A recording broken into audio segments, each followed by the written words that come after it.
This is Patriots linebacker, Super Bowl 49 champ, Darius Fleming, and you're watching VonAllen Sports. Real and honest NFL analysis. Subscribe now. Join the empire. VonAllen Sports, let's go!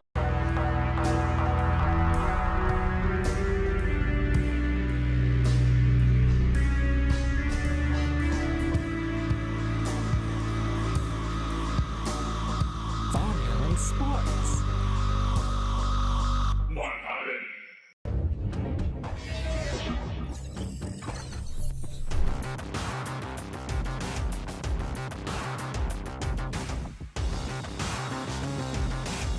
VonAllen Sports. This is the man with the most badass name in sports, the Pharaoh, the Egyptian god himself, Amon-Ra St. Brown. And on behalf of my man VonAllen, we want to thank you for your support. Let's fucking go.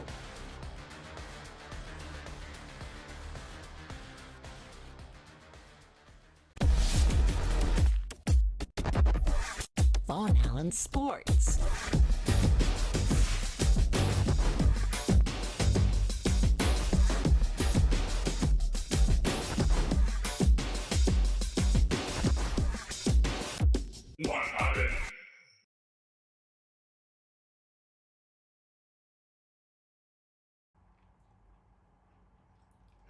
Boom, boom, boom, boom, boom, boom. What's up, guys? Let me get this right here. This screen thing, because the score needs to fit inside the thing here. Okay, there we go.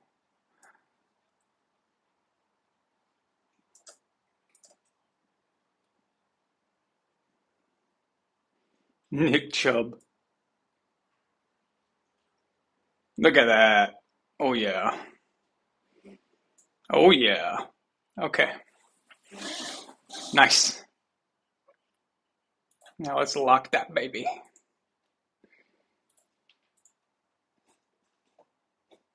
Okay, we're in business now. Hey, Ramsey, stop that shit. Don't steal my honeycomb. That's my honeycomb, kitty kitty. What a little shithead. Look, he's trying to steal my honeycomb. It got all over me, huh? So, that's mine, cat. All right.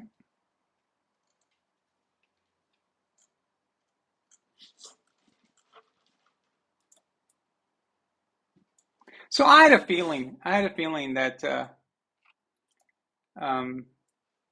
something like a touchdown or something was going to happen like almost immediately, and that we were going to miss it.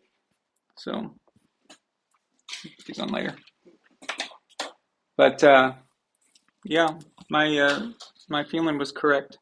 Dude, get out of here. Go away. All right.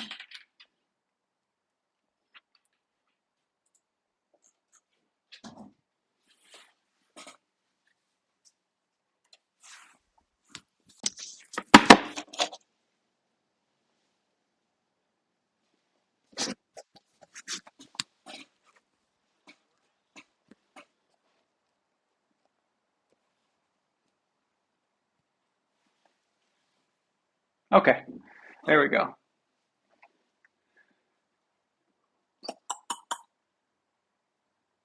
Hello, Crossbearer on Rumble. How you doing, man?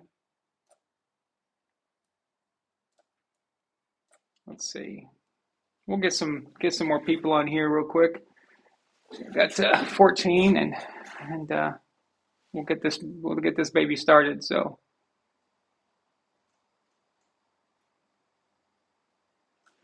Who do we got here so far? We got John Thomas Chavez. What's up, man?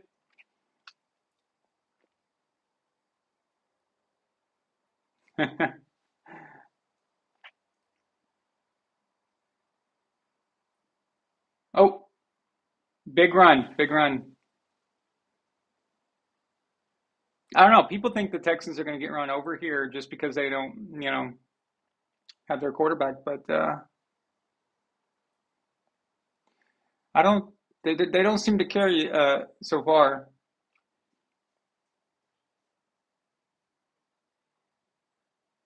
Yeah.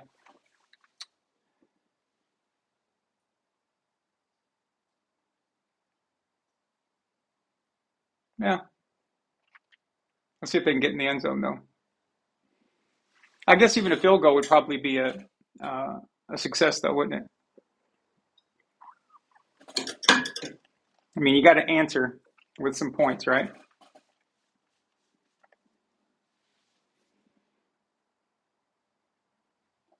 All right.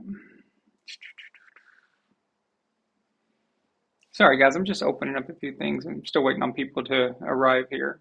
So this needs to come down. Okay.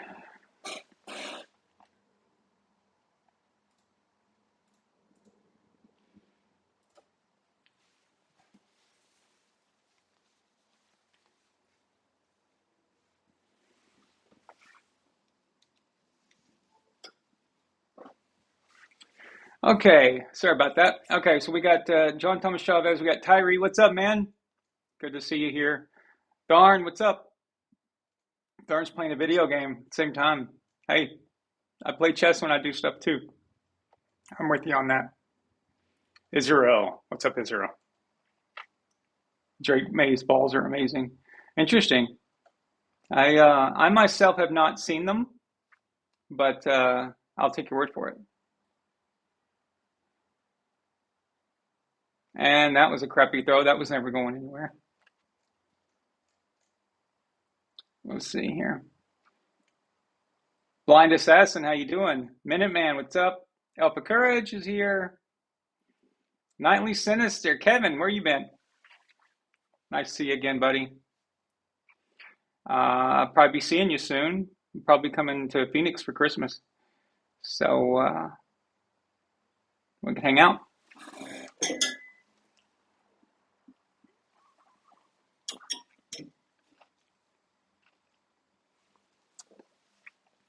Papa Pumpkin, Gord King, so I'm about to say hi before he has to go to work in the morning.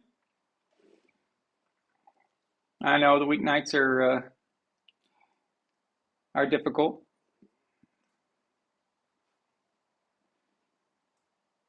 I don't know. I think the idea of Thursday night football is kind of stupid in itself, but you know. So, well, it's advertising because, as always, this isn't just a broadcast for the game. It's a regular VAS live episode. So, we're going to talk about other things during the game as well. But yeah, so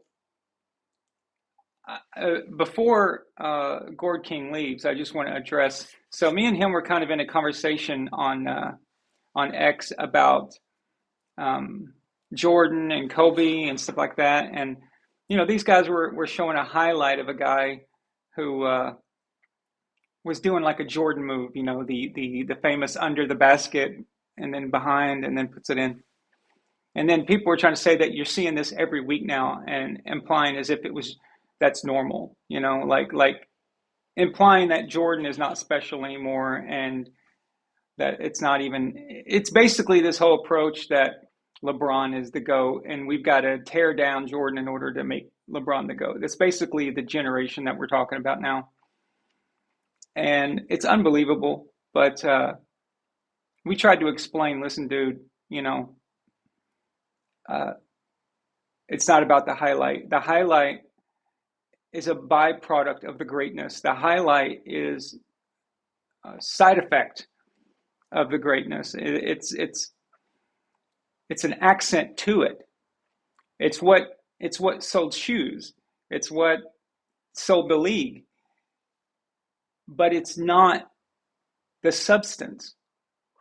So just because you can mimic Jordan throwing the ball behind his back or, you know, or dunking it from the free throw line, all those famous things that Jordan did, that's just mimicry, dude.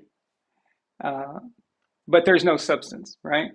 So, yeah, they've got that down. They've got the you know, mimicking the moves and all that, which is, I mean, Michael Jordan was doing cool stuff, but it meant something when he did those things. These things were done in NBA finals. They were done in last seconds. in the last seconds of a game, the last seconds of a championship. These things were done when it mattered, when it meant something. It all equals up to one thing. And it seems like basketball fans, I don't spend a lot of time with them. Really, the only basketball responses I get is from when Gord King, Papa Pumpkin, when he posts something on X, and I get his responses, and then I see it. So I don't engage a whole lot on basketball. Mainly one reason I don't engage in basketball is because I don't watch it anymore. But another reason is because of my position. I think Kobe is greater than LeBron. And anytime you say that, or anytime if you feel that way, it's just going to be a long argument about LeBron's stats and all this stuff, and it's just obnoxious. So I don't spend a lot of time in it, but yeah, I just thought I'd mention that before Gord King goes to bed, because it was so stupid. It's just, yeah, like you said, modern NBA fans are massive retards. I would take Larry Bird over LeBron James, okay? So don't get me started on LeBron. One thing you guys know about me is what I care about more. I want that will to win, okay? I want that psychotic level of wanting to win at any cost. I want that to be your life. I want it to mean more to you than anything. That's who I would pick. And LeBron is nowhere on that list. I would not want him on my team. I would not want him out there flopping. I would not want him out there wanting crying behind the scenes. I wouldn't want him just anywhere near my perfect team if I got to pick a perfect team. So, okay. I just want to get that off my chest. So, yeah, Papa Pumpkin says, and these players they highlight can do one or two moves that MJ can do. Find me the guy not named Kobe Bryant who has a bag that diverse. Nobody. Kobe is the closest thing to Jordan. He is the clone, basically. He didn't reach Jordan, but he's got it though. He's got it, and he's got the 5 rings to go with it. And 2 of those rings was won when he was the head guy. So you can't, nobody can really say anything about that. He proved it. He proved it with Shaq, and then he proved it on his own. So,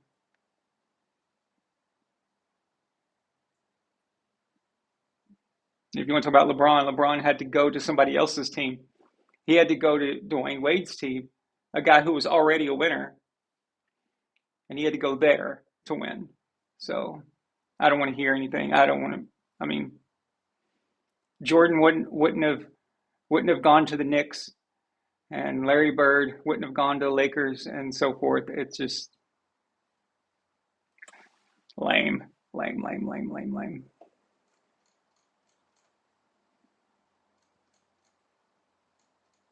Thanks for the recommendation, Israel, but I doubt I'll be going to any kind of YouTube channel about basketball. Like I said, this happened to annoy me because Gord King was in an argument with these idiots, or in a discussion with these idiots. So I couldn't. I had to say something. So Jaeger Tharn says, I'm more of a hockey and baseball guy before I'm a basketball guy. Hell, I think football might be number 3 or 4, 3 of big 4 sports. Wow, interesting. I can tell you when I was a kid, I loved basketball. I played basketball. I followed it. I was a big Phoenix Suns fan when I was a kid. Ironically, I ended up living in Phoenix, but nothing to do with that. Just happened to be that way. But I loved Charles Barkley and Kevin Johnson and Dan Marley and Danny Ainge and all those guys. Oliver, what's his name?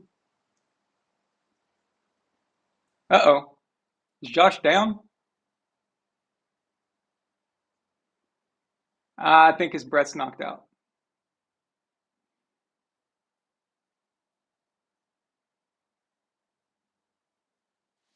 Uh-oh. Mitch Trubisky's over there like, oh, shit. They're going to make me play. Let's see. Uh, yeah, that's knocked the breath out of him. It looks like. Of course, that's wishful thinking on my part, but I think that based on his reaction and that hit, the way that hit looks, I'm going to guess that's what it was. If you guys remember being a kid, Kevin, Nightly Sinister, I don't know if you remember this, but I felt, the tree in your parents' front yard, that little tree. I don't know if you remember, but we climbed up it and I fell out of it and landed on my back. We were probably like 6 or 7 years old. I fell on my back and it knocked the breath out of me. And you were freaking out. I felt like I was dying, dude. I felt like it's awful. You feel like the whole world's coming to an end, and then you're fine. But yeah, it sucks. It really sucks. Hell yeah. We have a super chat. Thank you so much, Elf of Courage. He says, does $2 super chat from Elf of Courage. He says, does anyone try to imitate Jordan's slam dunk pose that we see on Air Jordan shoes? That's, I don't know.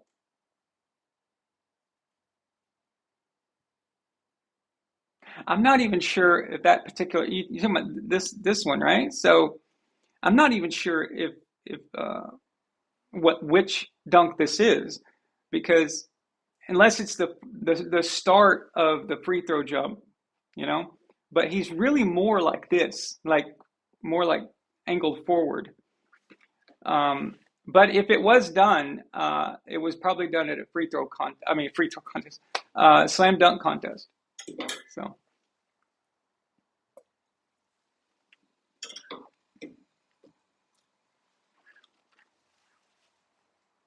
LeBron is a cancer. Yeah, I agree. Josh will be fine. He's okay. Yeah, Phil Williamson says, Mitch Trubisky is your backup. This is a bold strategy. Let's see if it works out for him. Vince Carter did it to Pascal? Okay. That sounds right. Yeah. And I bet he did it at a dunk contest, right? So.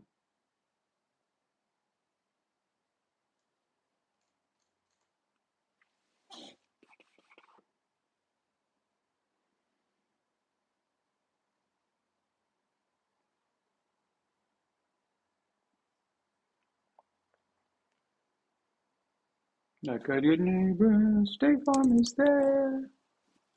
Yeah, I shouldn't sing that song. They should pay me for that, right?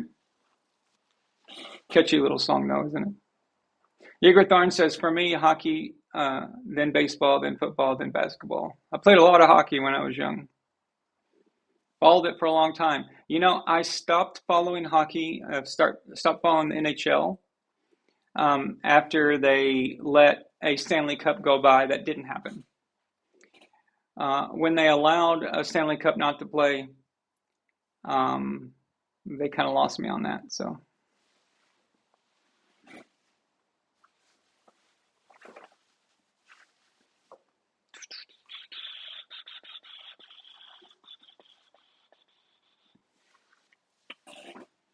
Sorry, guys. Give me just a second.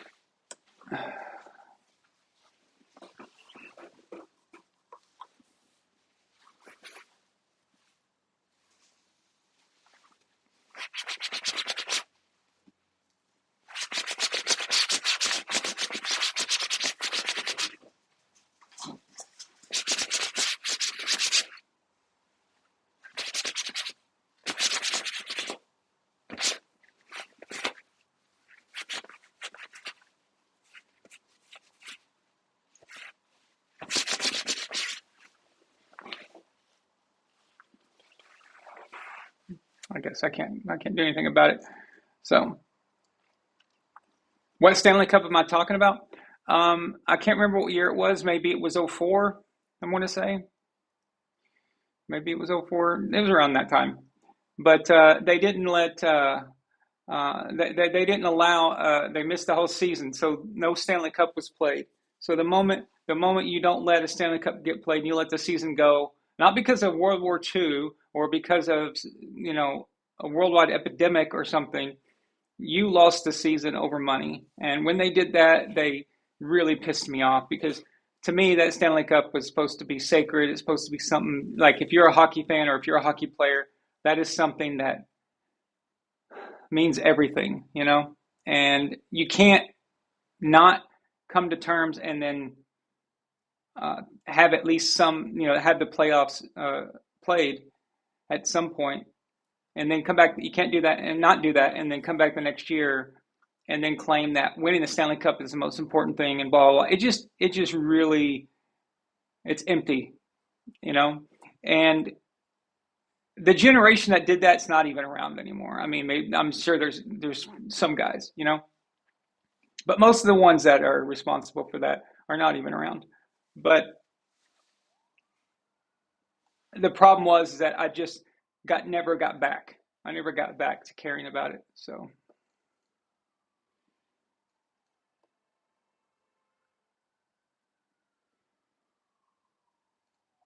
Yeah, 04 to 05. Yeah. Just wait until MLB gets investigated for gambling. Just wait until everybody gets investigated for gambling. Brandon the Gamer says James Cook is the Bills MVP. Interesting. Imagine if they canceled the Super Bowl. Huh.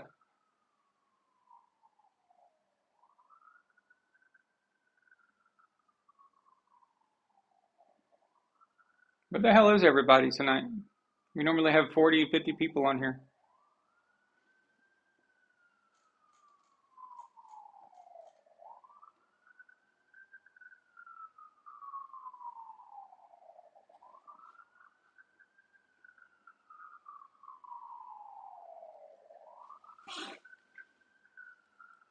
Igor Thorne says all these leagues in bed with sports betting and they own the refs. Yeah, it's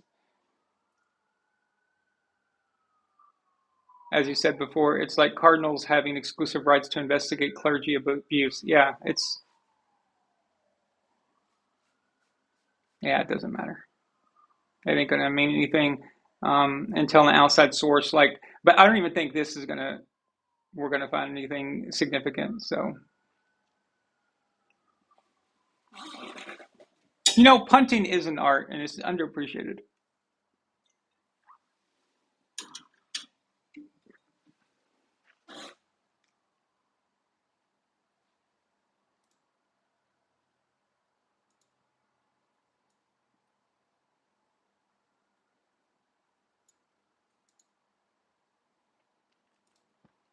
Yeah, I think Josh has got the breath knocked out of him.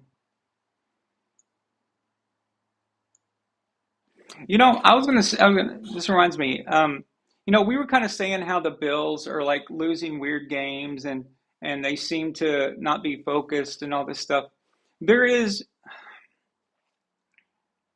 a possibility for this, a possible reason for that that's not necessarily bad. Every year, okay, every single year for like the last 3 or 4 at least, right? The Bills have been one of the best teams in the league. So they're one of those teams that is just expected to get to the Super Bowl, or maybe not expected to get there, but they're one of the ones that you're thinking if they do, you wouldn't be surprised, right? Their expectations certainly are. And they go through the season playing well, kicking people's butts, and then they get there and then they lose one game because they just can't get it done in the end. And then they're out. And they have to start back over again. And that starting over can really take its toll on people, on your mentality. Okay, we got to go through the whole season again just to get back to the playoffs to where we were last year, just to get another chance. If you do this over and over again, it starts to wear you down because you keep losing. It's different when you're winning. If you win a Super Bowl, then you come back next year and you can't wait for week 1. You can't wait for the grind of the season because you want to do it again, right? And you're the winner all year, so everyone's treating you like that. But when you lose like they do, after all that hard work in the regular season that they were doing, that mental fatigue starts to set in. And maybe, just maybe, what they're dealing with this year and right now, and why they're 7-3 and not, maybe one loss or something. Maybe they're just now turning it on. They're just kind of getting through the season because they're just trying to get right back to where they were in the playoffs. And now they're like, kind of mentally getting it together. I just, if you look at it from that perspective, it could be possible. So.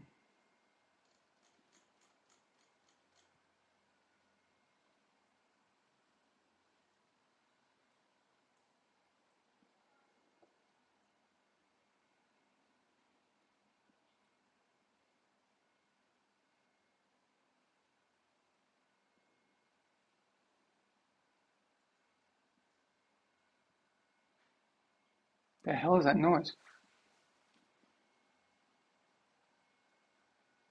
Oh, sounds like Melena. The hair dryer thing. Okay.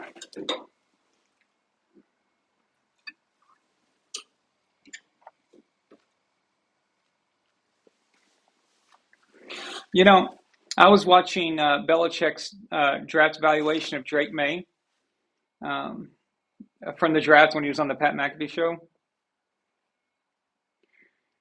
And something occurred to me. His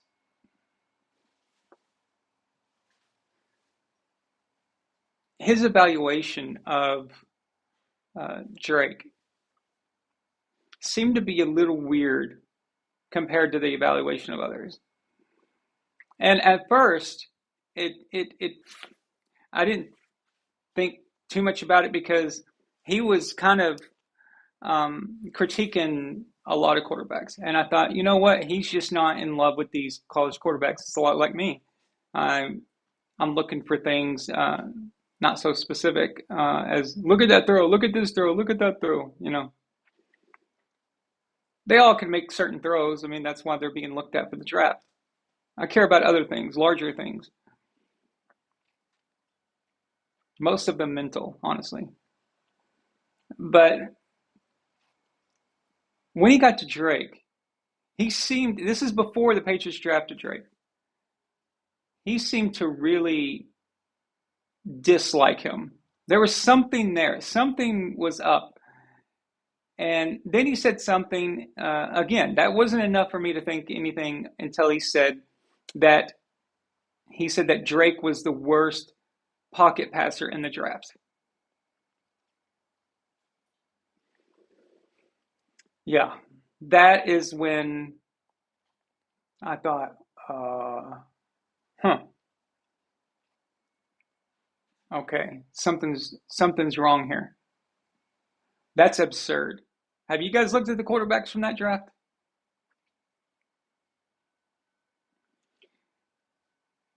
He flat out lied. He doesn't believe that. There's no way he can believe that. That is absurd. Completely absurd. Then it dawned on me. He knew. He had inside info, of course, because everybody at the Patriots, a lot of the people are still there when he left. He knew they were looking at Drake May. He knew it. He also knew that Drake May was the best quarterback in that draft, in my opinion. He did not want the Patriots selecting Drake May. He did not want them landing a great quarterback right after he left, after he had gone through Cam Newton and then drafted Mac Jones. This was personal. So what he thought he'd do is talk shit about Drake May constantly and hope that might deter them. Like it was over the top weird. Like it just, yeah. I absolutely think he was lying. I absolutely think he was. Drake May's the worst pocket passer in that draft. Oh my God, that is literally one of the dumbest draft evaluations. That's worse than like Mel Kiper, dude. That's yeah. It's beyond stupid. I mean, I know he's a dumbass lately with his personal life and stuff, but he's not retarded. He's not football retarded. There's no way he believed that. There's just no way he believed that. I think he was being a vindictive bastard because that's what he is. You know?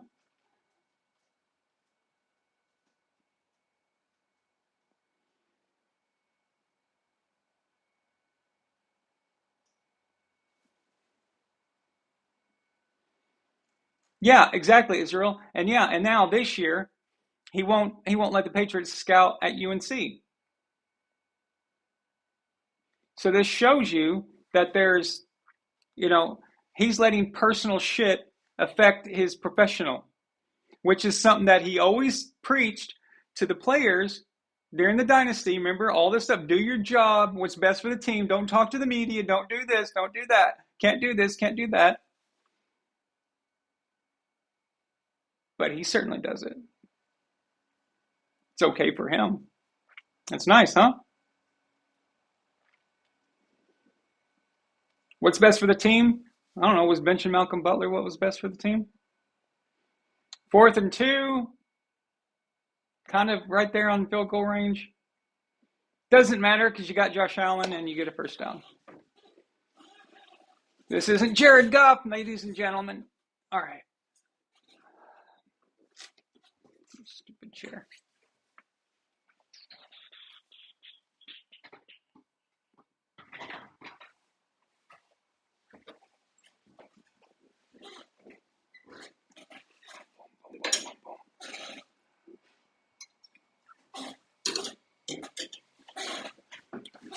Okay.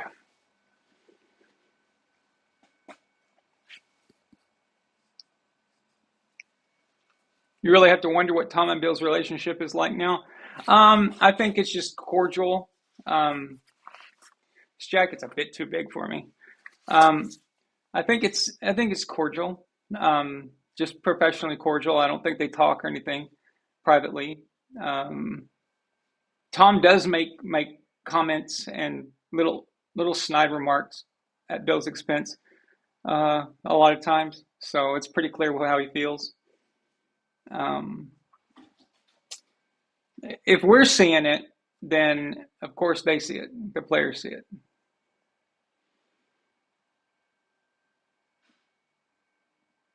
Great sack by the Texans there.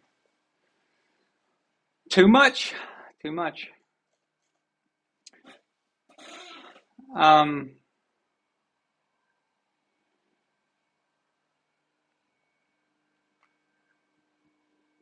Yeah. So I think he had inside info, and he did not want the Patriots taking the best quarterback in the draft.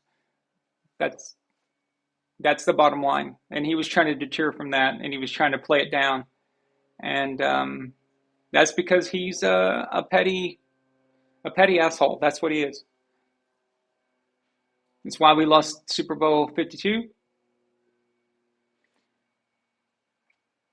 It's why we lost so many great players over the years. It's why Tom Brady left.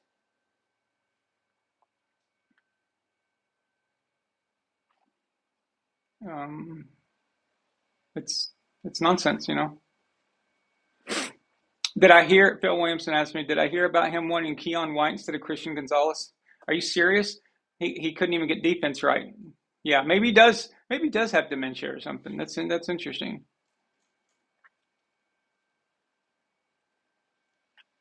Blacker 58 asks, do you think the Patriots would be more successful if Rex Ryan took his place at head coach?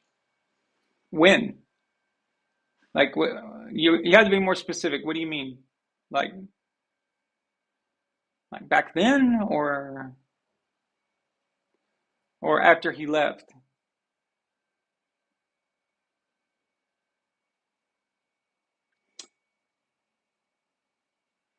Yeah, so Tharn, exactly. That's one of his biggest. it wouldn't have been his offensive drafting was atrocious. So if he had let Nick Caserio or somebody like that take care of the offensive drafting and stuff, then it would have been we would probably had some better players, and Tom wouldn't have had to have done so. We might have even won some of those championship games that we lost. I guess we'll never know.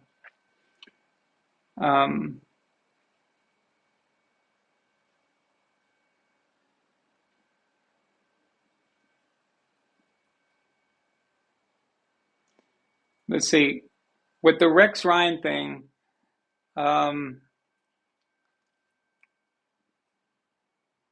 Well, they would have won some Super Bowls.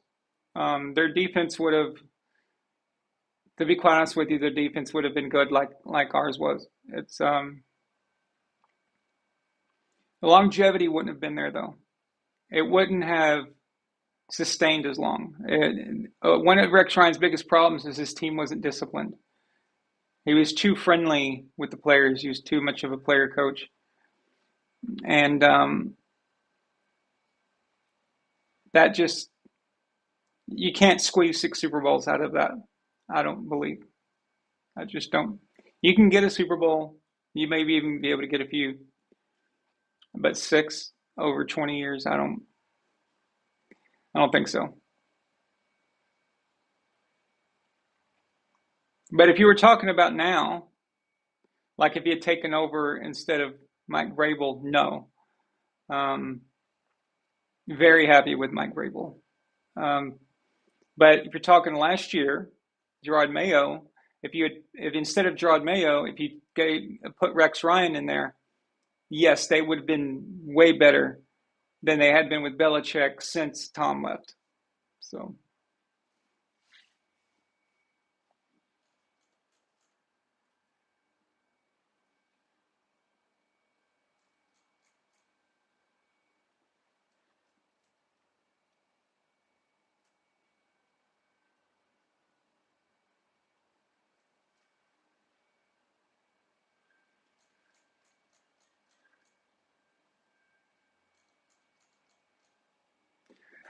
Would Rex have drafted Drake? I don't know.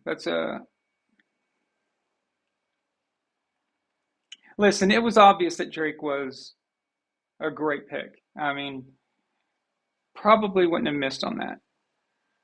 Well, you know what, Elf? If Rex had taken over for Mayo, and if Rex had taken over for Belichick instead of Mayo, they wouldn't have been picking third. The Patriots would have had a better record. So I don't think it would have mattered.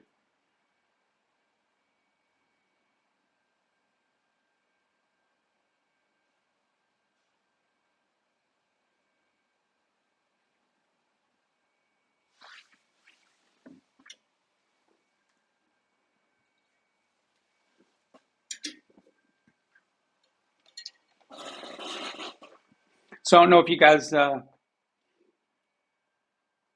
know about the Belichick, the recent Belichick crap. So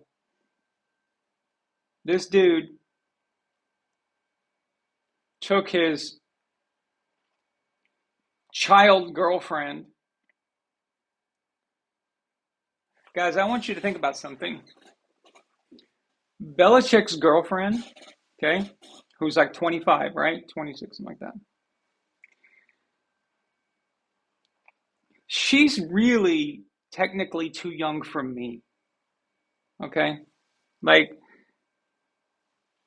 that's really pushing it, you know? For me. That's like what I was in high school when she was born, you know? What in the world would I have in common with this person? What, you know? So when I look at her, you know, it's like, no, you know, like it's just too big of a gap. It's too distant. I'm not saying that you can. I'm not saying, you know, I'm just saying that it's pushing the boundaries. It's pushing the lines of what's appropriate. I know that older men date younger women and stuff. And when you're 70 and she's like 55 or 60, nobody cares, right? But when you're 45 and she's 25, that's 20 years, dude. That's a big freaking difference. And hell, I might have been older than that. I might have been 19 or 20, or maybe 21 when she was born. I don't know. But that's pushing the limit of what is probably appropriate, I guess. And this dude is in his 70s. It would be weird if he dated someone my age. Okay? But yeah, it would be pushing the boundaries for me to date her. Do you see how this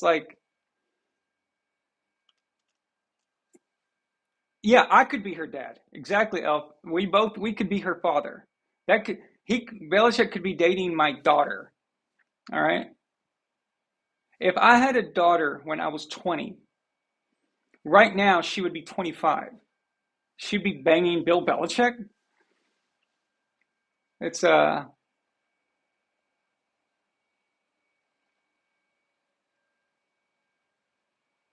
Belichick hasn't been 25 since the 70s.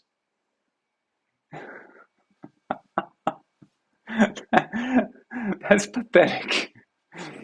Okay, but anyway, so his little girlfriend is apparently a part of some kind of adult cheerleading squad competition or something.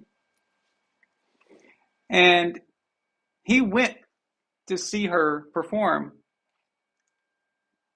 And there she is all dressed up in her little cheerleading outfit. And it's the saddest thing I've ever seen. It's unbelievable, dude. It's unbelievable. He doesn't even have a child younger than her. Like all of, or I mean, doesn't he have his youngest son is probably her age, right? Maybe he might be older.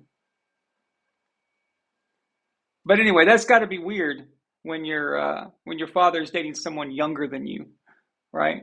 Like that's got to, yeah. So, ugh. I don't know if you do the math on that. 20, 50.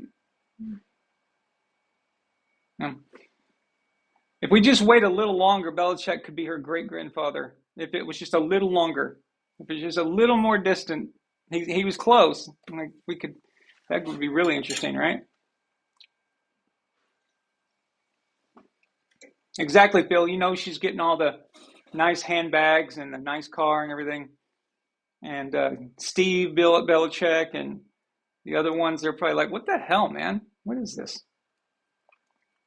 But dude, it's so embarrassing. I've never seen anything like this. Seeing any football coach, an older football coach, do what he's doing would be awkward and weird, okay? Even seeing someone in their 40s like Mike Tomlin or somebody like that doing that would seem weird to us. We'd be like, that's kind of weird. But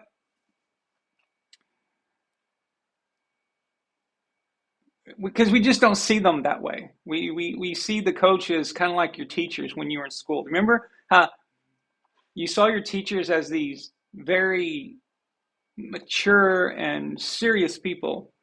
And then when you find out that they do some weird stuff or get in trouble or something, you're like, what? What do you mean? These people are robots. They're supposed to just teach and then they go home and then they just do boring teacher things. And that's what you expect out of these head coaches. So any head coach that you don't expect that from. But Belichick, Bill Belichick, I couldn't even come to terms with the fact that he had Linda. I could never, ever come to terms with the fact that Bill Belichick actually had a female companion, because that would mean that he has feelings and actually cares for something long enough to keep that woman around. So that alone was already weird to me. I just can't imagine Bill Belichick being romantic with a woman. Like I said, with Belichick, it's like I just thought he just went home and just watched film, football film, and then that's it. And then he went back to work. I didn't want to think that far, So he's the last guy on earth I would think would do this, would go with someone that young and someone like that. And when you're dating someone younger, when you have a gap like that, when you see that sometimes, if you look at it really close, then you can start to kind of see why. Like there's some redeeming qualities there. Like, okay, she's really mature. She's really smart and very beyond her years, kind of like, what's her face? Her name escapes me, but she's the White House press secretary, the blonde girl. She's only like 26 or 27, but she carries herself like she's got 35, 40 years on this earth, right? So you see that sometimes, right? But this girl who's 25, whatever she is, 26, she acts like she's 18, like the way she is. So it's even worse. So it's like, what is that? I mean, is Bill like into, like, is he like, he's not going to be on the Epstein list, is he? So just saying, I don't know. It's weird, man. It's weird. Ugh. Again, the age difference starts to not matter when you get older,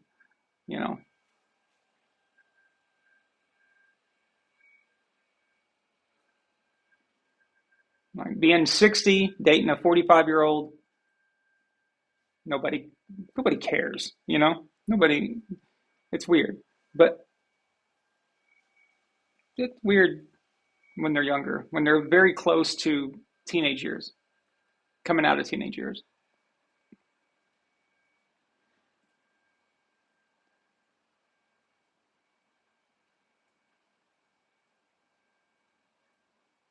I have nieces and nephews older than that girl.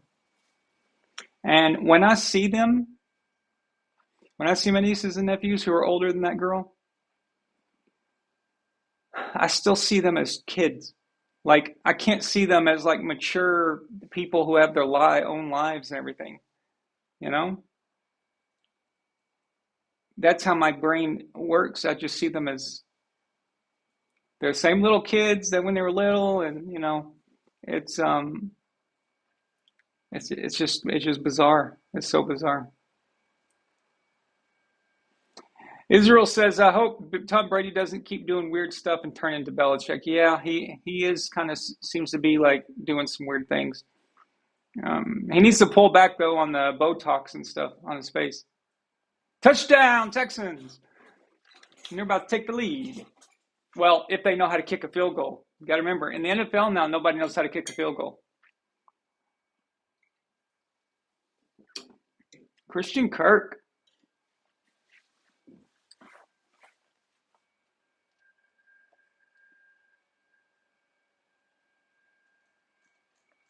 Is Tom dating a woman older than him? I have no idea who Tom is dating. Is he with somebody?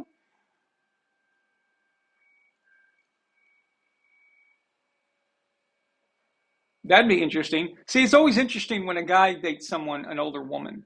That doesn't happen a lot. So I'd like to see if Tom is doing that. So who is it? Do y'all know who it is? Just curious if we know her. Well, he was dating an older. Bridget Moynihan was older than him back then when they were dating.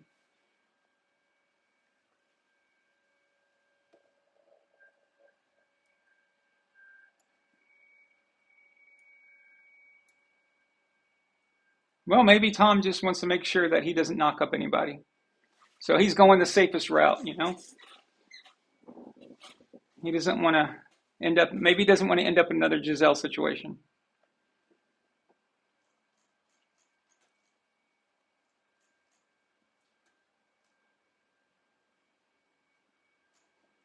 Where is everybody? 19 viewers, 18 viewers. What the hell's going on here? Did I not put in the wait a minute, did I?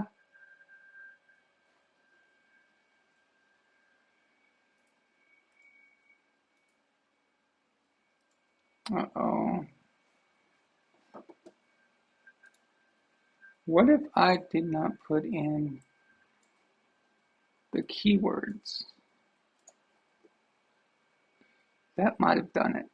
That might have affected it. Let's find out. Let's find out. We got time. We're not going anywhere.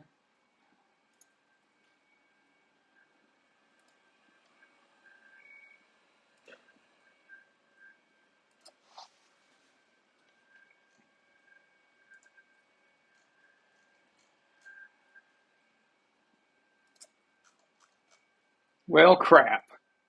I did not put any keywords in for this.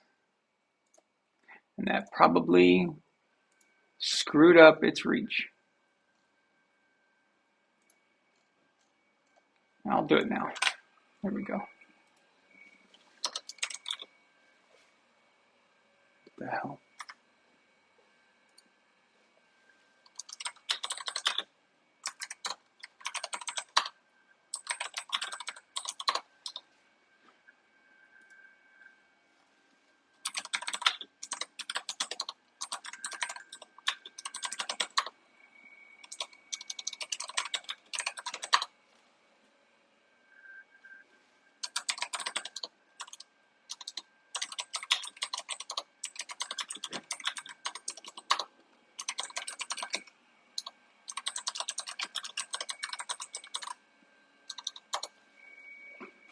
All right. I don't know if this will even matter now. They put it in the entertainment section? No, sports, dumbass. All right. Maybe that will help. It's probably too late, though. All right, worth a try.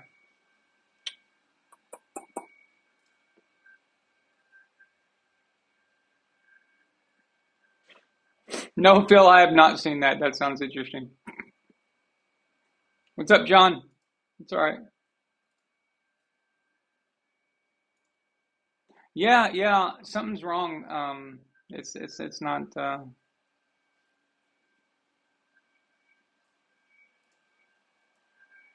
Yeah, it's not normal.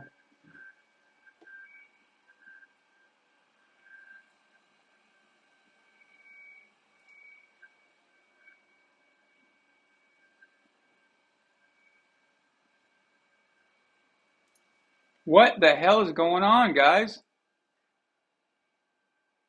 A pick six. That flag was probably a block in the back on the way back. That pick's going to stand, though.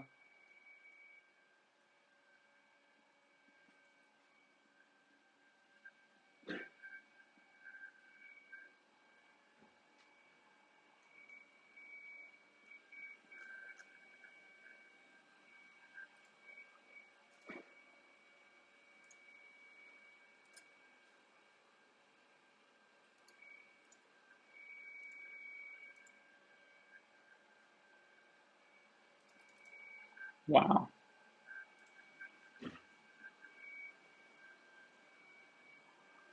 The hell was Josh doing? That was all him.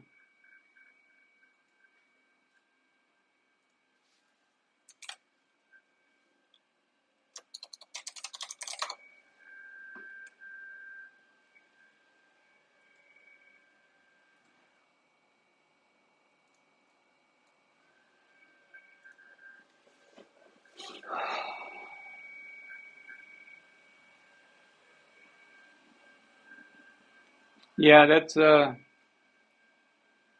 That was a pretty boneheaded play just now.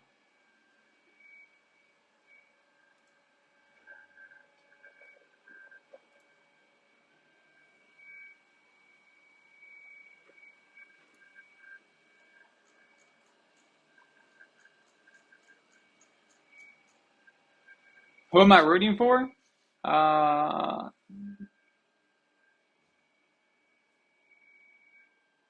that's a good question because, we want to win the division, and the Bills, they're capable of winning, the rest of their games. Um,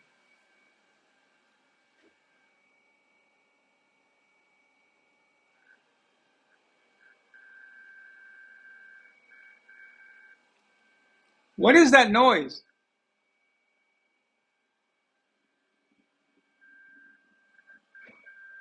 Oh my God.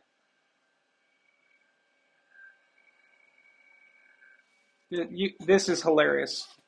Watch this.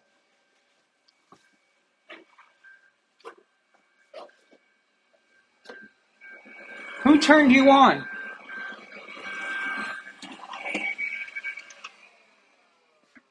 Oh my God. The cats the cats turned on the Roomba vac. That's what's been going on this whole time. Unbelievable.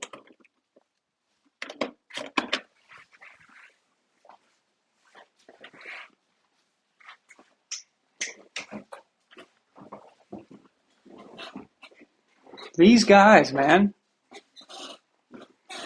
Freaking Ramses turned on the freaking Roomba vac.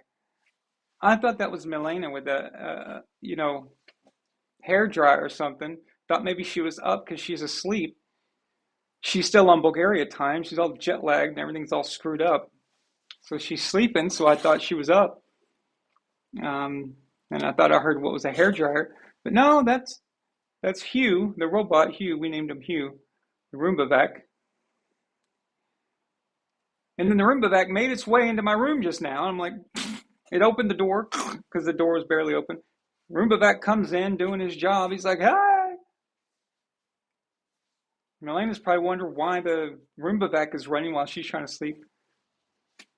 Oh, okay. So cats, dude, they're like children, man. They're just okay.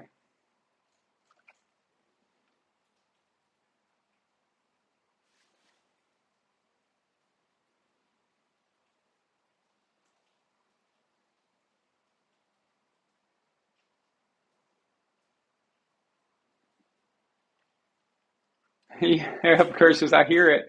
Yeah, that's at first it was at a distance, and then all of a sudden he comes crashing into the room. He's like, "Hey, I got to do my job," you know. He's like, "Hey, I got to do my job," because that Roomba vac, it memorizes your home, and it knows where to go. It knows where it needs to go next. And so it's like, okay, well, I got to clean your room. I got to vacuum your room, and there's nothing I can do about it. That's my purpose in life. Cats turned me on. That means that they wanted it vacuumed up. So who knows? For all we know, Ramsey's turned it on because he got some litter on the floor or something. It's like, we got to clean this up. So never a dull moment around here. So another thing, you guys know that the youngest cat, Octavia. So she's got a bunch of Smurfs, like 4 Smurfs. I ordered her some more, but she's got 4 Smurfs right now. They're about this big each. And she carries them around, and she spreads them around the place like a bunch of dead bodies everywhere. It's very strange, very odd behavior, and she'll just randomly bring them to me. And then when I'm asleep, she'll stack them on us. And then when you wake up, you look down, you got Smurfs all over you.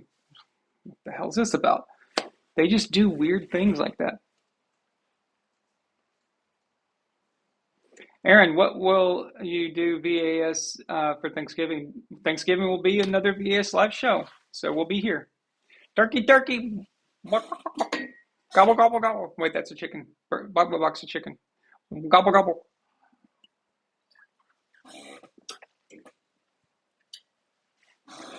Okay, well that's okay. What would have been a pick six is now down to a field goal, so not so bad.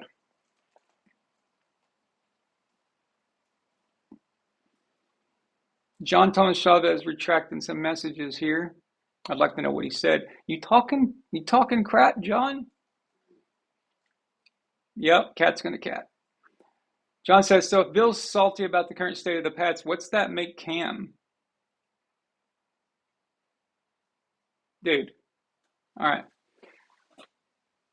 Let me just finish these. I'll go back to that. Minuteman says, remember when Ramses did his Looney Tunes outro through the green screen? Oh my God, yes. Yes, he is apparently very good at causing problems for me when I'm live. And in fact, he's back again, looking for some shit to get into. No? Stop. All right.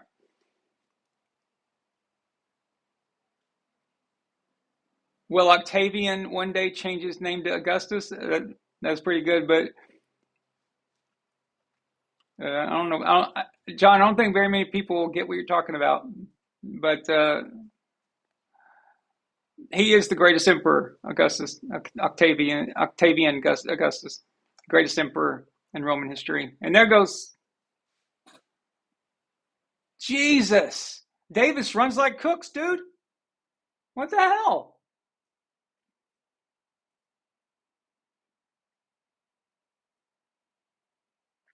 Look like Cooks running that shit. Man.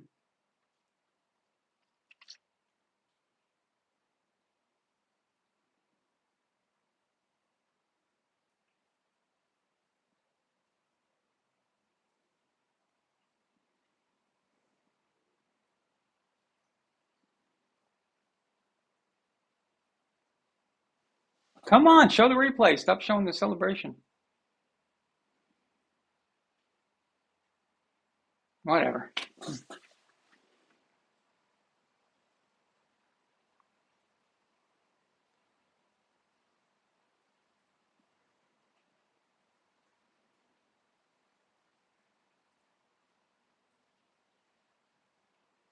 You're just not going to see this very often anymore in this sport. Not unless they change things. That's nice. That's real nice.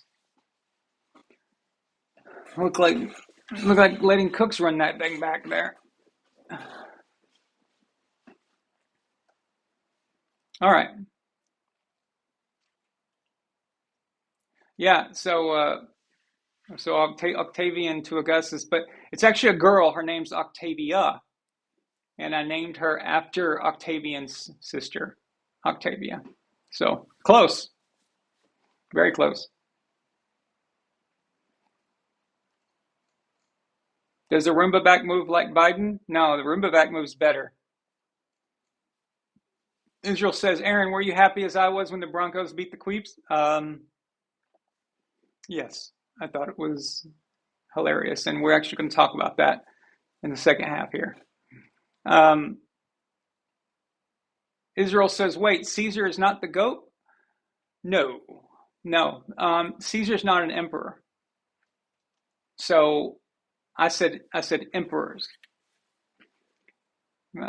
Technicality there, Israel. But I didn't want anybody to get on there and go, well, technically. So I didn't, But yeah. So Julius Caesar was a dictator. He ultimately was dictator for life, which wasn't very long because they killed him. And but he left in his will everything to his nephew, his grandnephew, Octavian. And that created a civil war within Rome. So ultimately Octavian and Mark Antony was Julius Caesar's right-hand man. They ended up, after fighting each other, they ended up joining forces against the killers of Julius Caesar And then they ultimately won, and they created a triumvirate, which is three of them ruled along with a guy named Lepidus, another general, famous general there, and they ruled Rome. But then ultimately, Mark Antony betrayed the empire, hooked up with Cleopatra. So Augustus, he hadn't become Augustus yet. Octavian went to war with him with the backing of the Senate. Octavian won, and he became first citizen, but the first emperor of Rome. So he's technically the first emperor. There's been a lot of good emperors. There's been a lot of bad ones. But I have to say Augustus is the best. Overall. Just overall, he's, sometimes the first is the best, sometimes it's not, but he's the best. But yeah. Now, the GOAT of Romans, I'd say Julius Caesar is the GOAT of Romans. He's definitely my favorite. But yeah, so there's technicality. You guys learned some history there. How about that? So.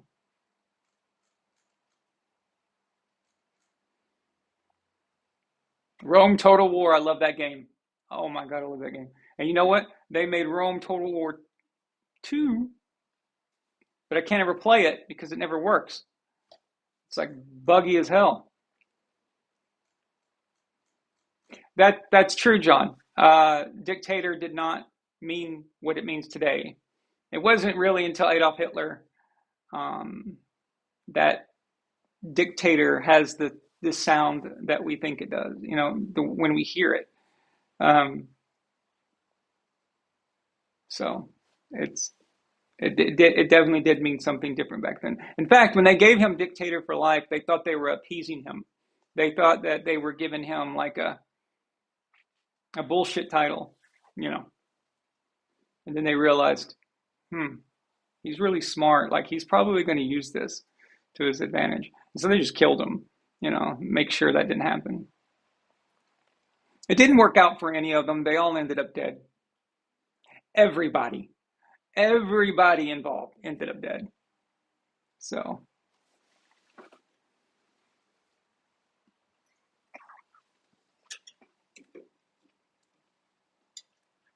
And I mean, in the near future, not obviously they're all dead, but you know what I mean. So. Sorry, I have to keep correcting myself now because if you say one thing like on X and you don't write a novel in detail of what you're talking about, people just can't understand what you're saying when you talk. So you got to be very specific. Scipio Africanus is your favorite Roman. Scipio Africanus, he's the one that took out Carthage, right? Milena's been to Leptis Magna. She's been to Carthage. Of course, it's gone now because the Libyan Civil War destroyed it, like they always do. So.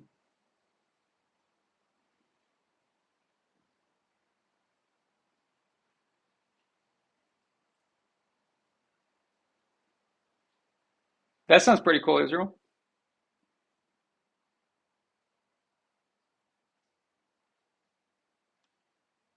Belisarius, oh yeah, the Eastern Romans, you talking about Byzantium? Or are you talking about, because that's a little later, but it depends on what era you're referring to, but yeah, I guess it counts. But when people say in general Roman Empire, it's a generic term for the Western Roman Empire. And the early Roman Empire is usually what people mean when they say it, just the Roman Empire like that. Yeah, nobody back then. Yeah, that's what we call it. Well, that's our word for separating the two. That's how we differentiate it. Damn, what's going on here? So nobody wants to keep the lead in this half here.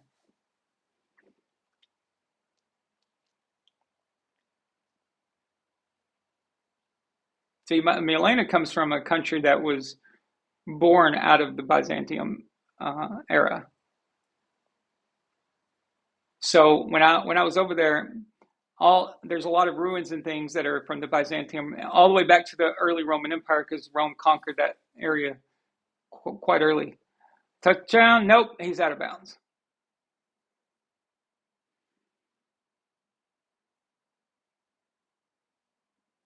Back then it was called Thracia. Before it was Bulgaria, it's called Thracia, and Roman Empire used Thracia as a lot of as hired guns. They were like professional mercenaries, professional soldiers. That's what they did. If you were from another country, maybe you were a potter, maybe you were a weapons maker, maybe you were a farmer. If you're from Thracia, your occupation is killing. And even the famous Spartacus, this famous gladiator who led the revolt against the Romans, he was Thracian as well. If you go to Bulgaria, you'll see it's still in them. Okay, I'm 6'3" and I'm like normal guy there. Okay, like everybody's tall, even the girls are tall. It's a very very strange. So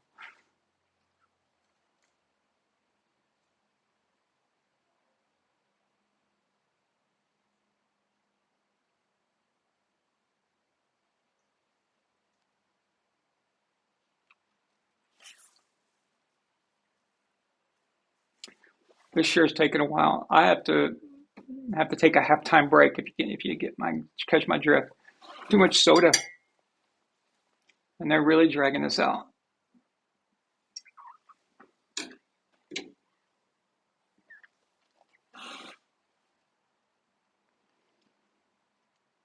Athens and Sparta are arguably better than Rome, Israel says. No, no, no. This is Sparta.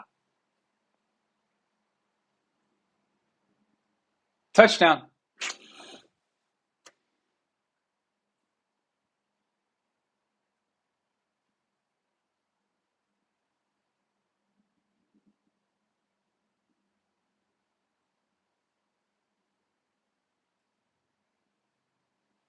Is that going to stand?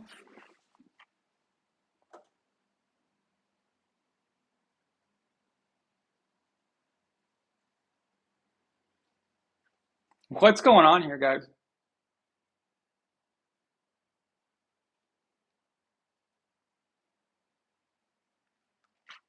Nice quote there, John. I see it. I thrice presented him with a kingly crown, which he did thrice refuse. Was this ambition? Yet Bruiser says he was ambitious. Yes, sure, he is an honorable man. No?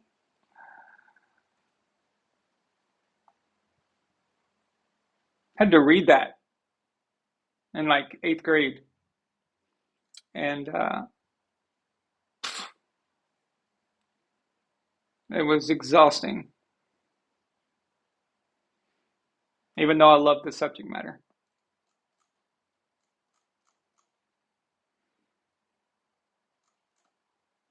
Okay, I know that it's got 5 seconds left, but I'll be right back. So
What's up?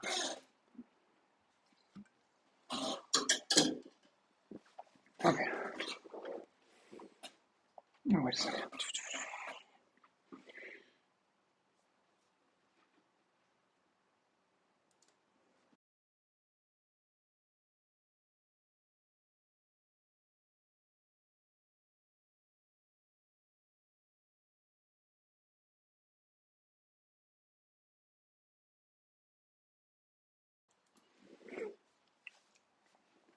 All right, and we're back.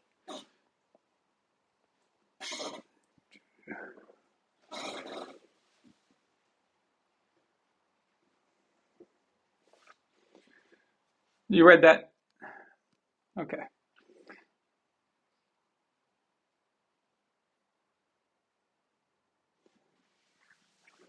You read that in ninth grade? Cool, cool. Yeah, it's a tough read at that age, though. It's I mean, I was reading like Dante and uh, and Paradise Lost and stuff like that, but to be honest with you, this might be a hot take, but I don't like Shakespeare. I it's not that I can't intellectually read it because obviously, like reading um, reading Dante and reading Milton and reading the Bible. In fact, if you read the King James version, it's a lot of words and phrases that we don't necessarily use now. But I just never have been a fan of Shakespeare. I just don't like it. I think it's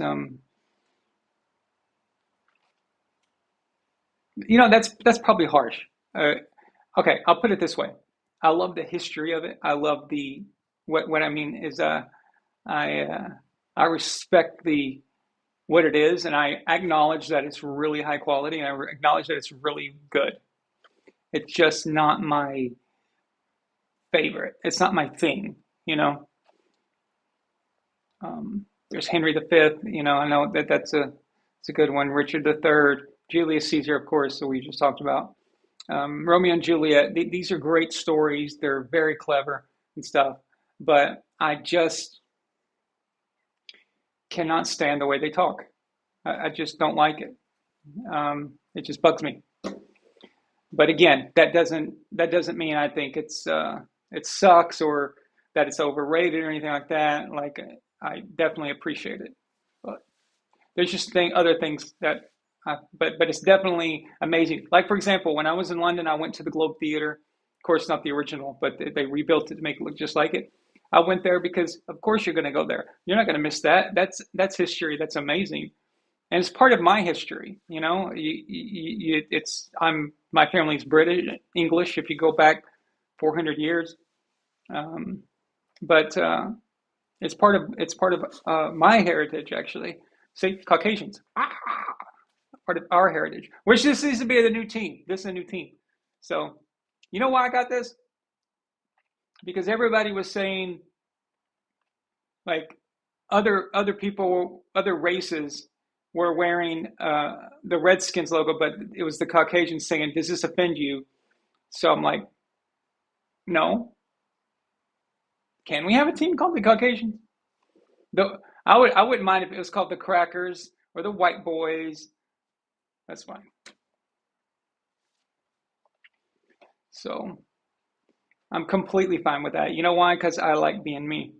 So I'm not offended.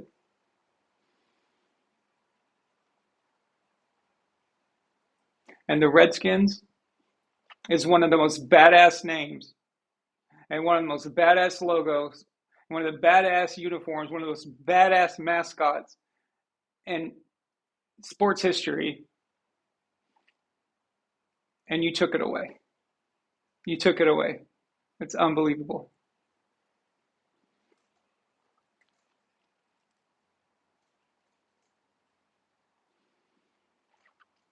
Yeah, Macbeth. I'm not a big fan of. I don't really like Macbeth that much. Love Hamlet. Hamlet's good. But again, I didn't like the way they spoke. I just wish They spoke just like, I know it's Old English. I know that's how they talk back then. Just annoys me a little bit. But I do love this. The stories are great and everything. So don't quote me on that or take me wrong and think that I hate with Shakespeare. It's not the case. I spoke incorrectly at first. So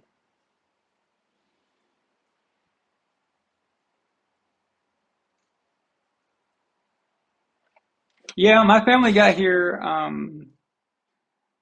The Allen side, my dad's side, um, they got here before the founding. So um, I haven't. So my family hasn't been British, like in the way that you'd say British, um, like Redcoat, for example. Um, Probably 400 years, 350 maybe, more than that. So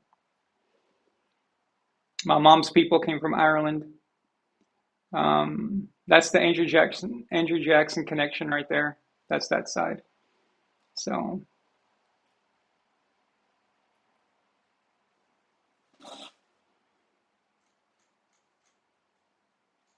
yeah, I'm. My background is very standard. It is American, pre-revolution, then United Kingdom. So Britain and Ireland. That's me. There's no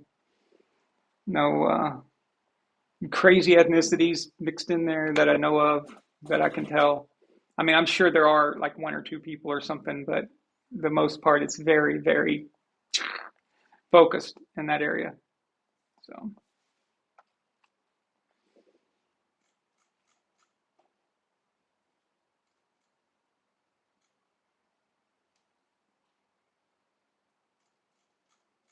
oh, you like Macbeth? Yeah, I've never been fond of that one, for some reason. That's one of the ones it's not one of my favorites.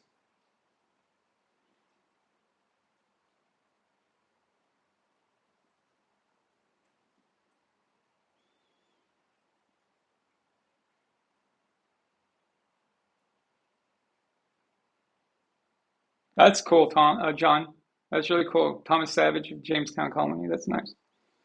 Very, very nice.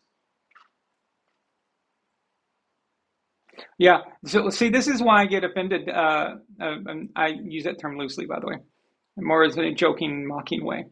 But I get offended when when people say America is a country of immigrants. It's found, or I'm sorry, America is founded by immigrants. Um,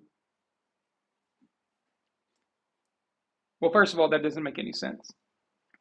Um, you can't found, you can't be an immigrant in a country that you created. That's weird. Um, but I know what they mean or what they're meaning. But no, my family were not immigrants. They didn't migrate to America. They didn't immigrate to America. They created America. Big difference. Think what they're meaning to say is that a lot of people came here all at one time from different backgrounds and created what it is. But the founders were generally British. So America is, if we want to be honest about it, was a offshoot of the British Empire. So it's not it's not this exotic like, oh, it's part this, it's part that, it's part this, part that. I'm African American, I'm Asian American, I'm Japanese American, I'm German American, whatever the fuck, I'm Mexican American. Shut the fuck up. Okay?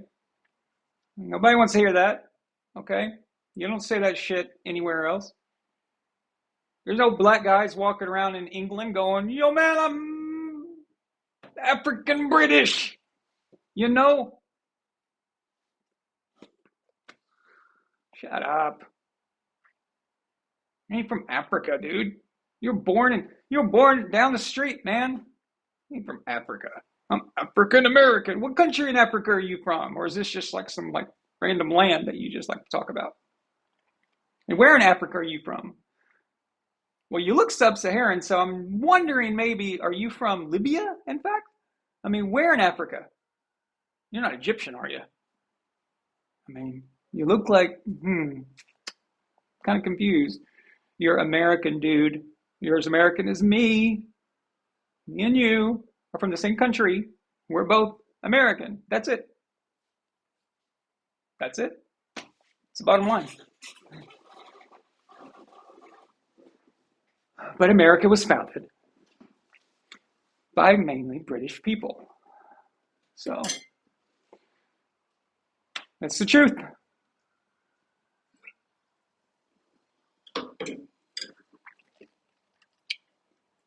I don't know why people always want to separate themselves when they're in America.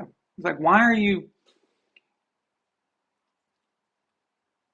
you ashamed of calling yourself just American? Is that it? You don't want to be with me? You don't want to be with us? That's not cool, man. I love Morgan Freeman's response. He's like, I'm not African. Don't call me that. I'm not African. I'm American. I'm not African. Wasn't he born in like Tennessee or Mississippi or something? Can you get more American than that? Jesus.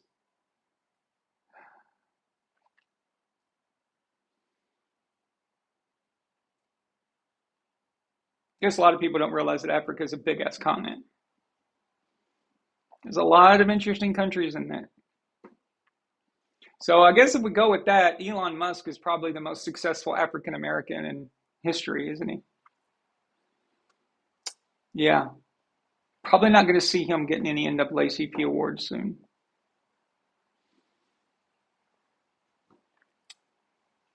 You're American, dude.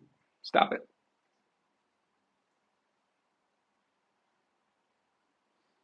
You're one of us, whether you like it or not. One of us. One of us.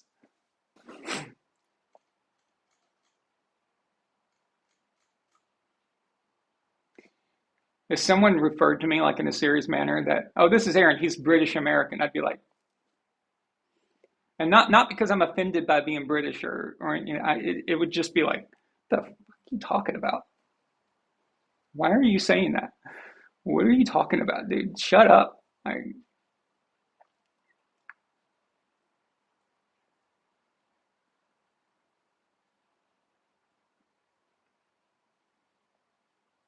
If you go back far enough, everybody is from somewhere else.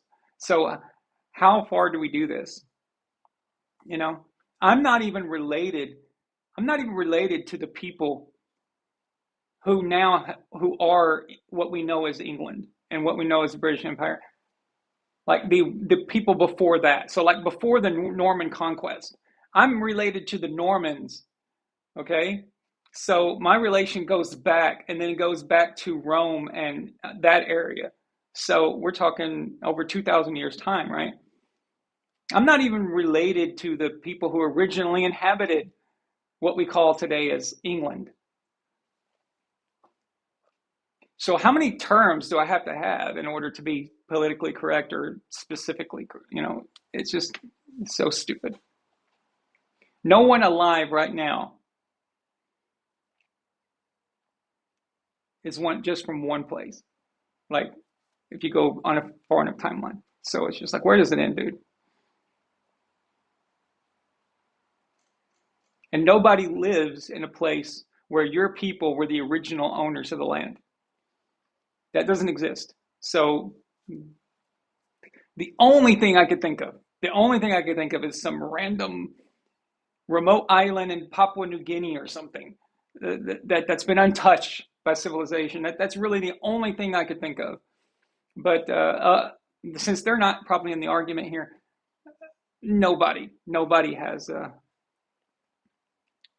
claim on anything. So none of the people who came to America, you say, oh, it's the Native Americans. The Native Americans, you stole the land from the Native Americans. It's their land now. I should say. No. The people that, marched their fucking asses across the Bering Strait when it was a land bridge 10,000 years ago, wherever it was, walking across the Bering Strait into what we call North America. And they plopped their asses down here in this what we call America now. Those people were murdered, dude. They were murdered by another tribe coming from another side, from another area. They were murdered, and they were murdered, and they were murdered, and they took over, and they took over, and they took over, and they took over, and they took over, and they took over, and they took over, and they took over, blah, blah, blah. And so the last Native American group to own the land before we stole it was like the 1,000th owner of that land that had murdered 999 groups of people before. You understand now? Does that make sense? Is it making any sense? You follow me? You want to talk about Egypt? Ancient Egypt? It's a dead civilization. It doesn't exist. Every single person living in Egypt right now called an Egyptian, speaking what we call the Egyptian language.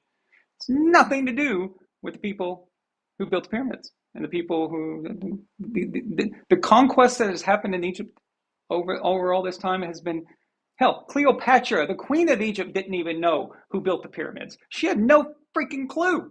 She sat there and told Julius Caesar, she said, yeah, some great civilization built these damn things. I don't have any idea who did it. Why? Because she was Greek. She didn't know. Nobody knew. Anyway, how did we get on this? Oh, I have a Rumble Super Chat. Look at that. Nice. Very nice.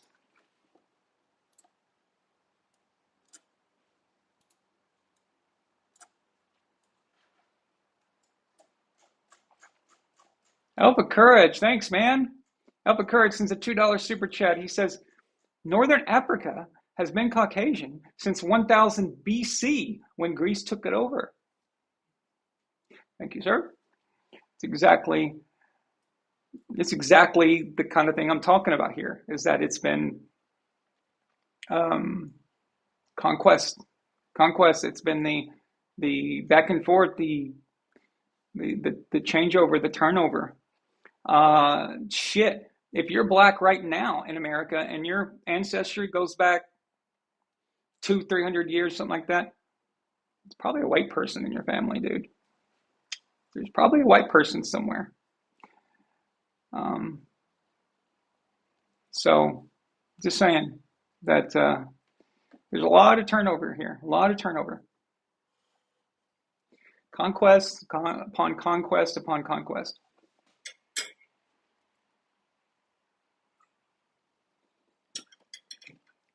You don't have many other, just in England alone. You know how many people, the British royal family, do you know who these people are related to? They're related to Germans. They're related to French people. They're related to Italians. They're related to Eastern European people. They all go back to a centralized group of people that mainly was what we'd call the Roman Empire. And then if you want to go way before that, you can what Alpha Courage is talking about with the Greeks. So nobody knows.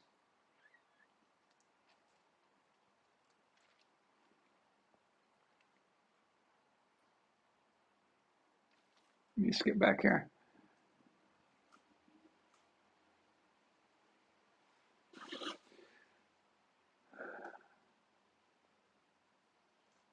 Oh, wow, a lot of comments here. Well, this conversation sure sparked some comments.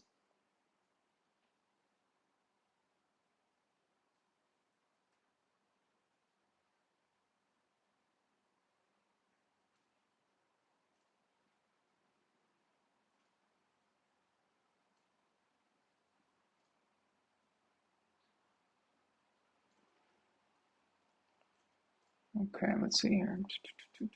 Just trying to catch up, guys. Sorry, I'm not ignoring you.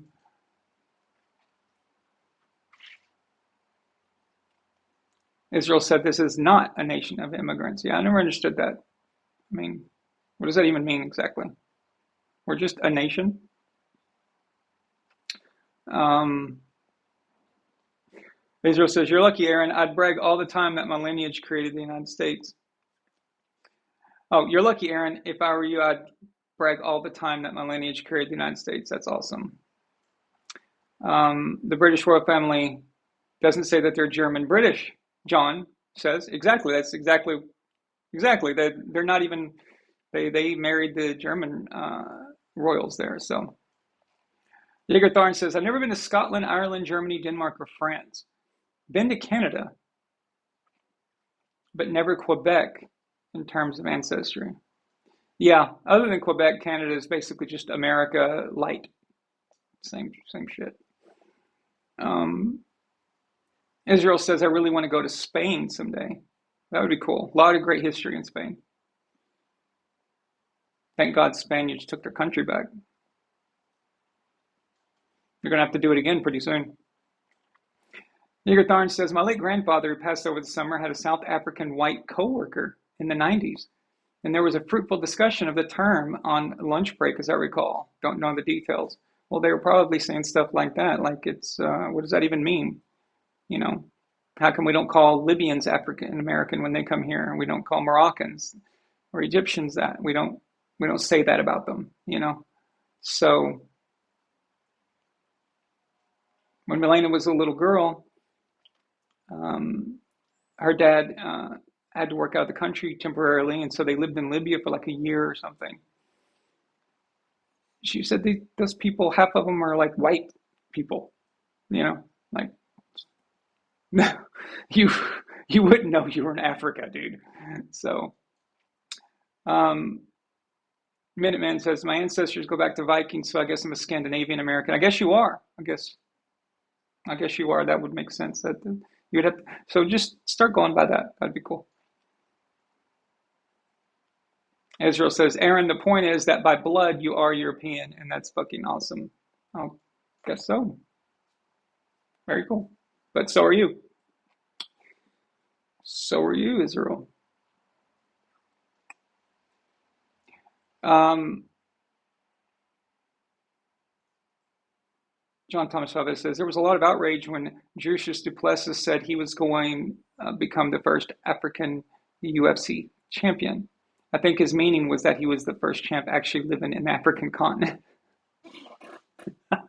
Maybe.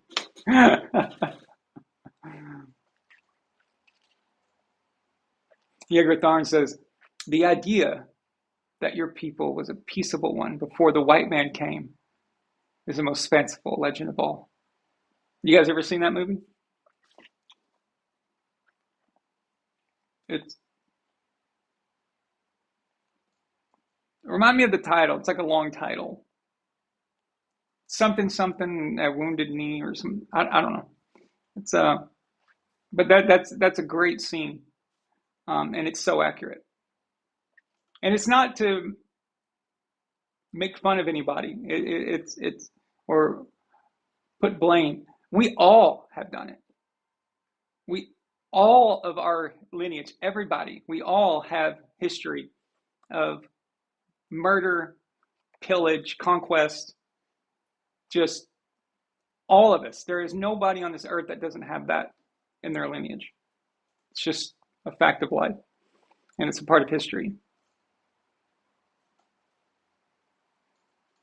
I do find it hilarious, though, this myth that before the white man came, Indians were just running around like it was a Disney movie.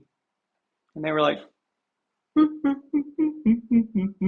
white man comes and he's like, "Hi, I'm the white man. You're the white man. Oh, oh.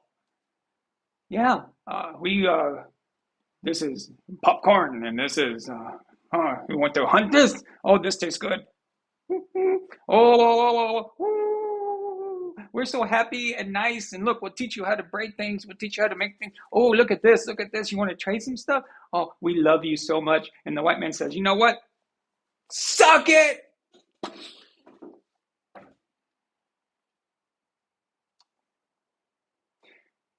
That is how they tell it.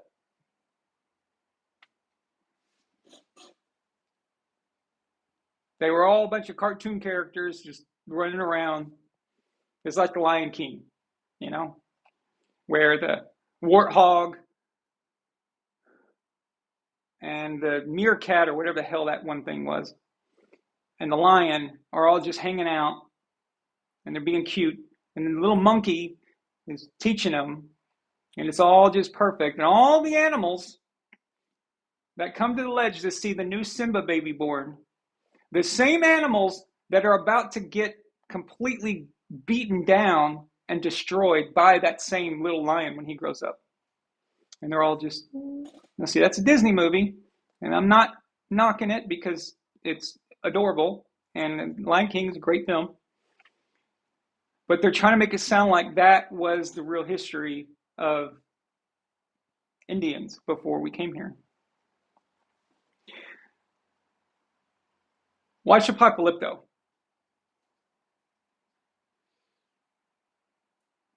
Watch Apocalypto, okay? If you've seen Apocalypto, you watch the ending, the entire movie is these people killing each other, okay? Not just killing each other. Killing would be actually merciful compared to what they were doing. This was torture. This was awful, just horrible ways to die. They were doing this to each other, okay? We happened to interrupt them, okay? So one guy was chasing another guy, trying to kill the other guy, and then they both stopped and saw us coming in a boat, and they were freaked out, and they suddenly stopped trying to kill each other. So we actually interrupted them. We interrupted their murder. They're trying to murder each other. It's really funny. And then when we had our own wars, like France versus Britain, and stuff like that, we would hire Indians from different tribes from different sides. So the British would have some, and then the French would have some, and then they would end up killing each other again. So the killing each other still continued. Isn't it funny? Not funny, but you know, I mean, it's strange how they try to, and they teach these kids in school. They teach these kids in school that white man came, killed us all, took our land. No, sorry, dude.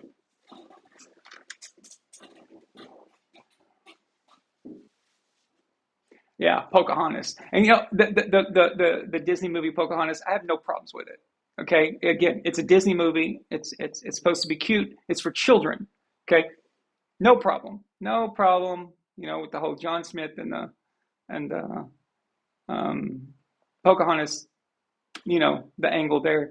It's a Disney movie, but it's not real history. But they're teaching that basis, that kind of idea as fact. It's just not true. Let's just be honest about everything.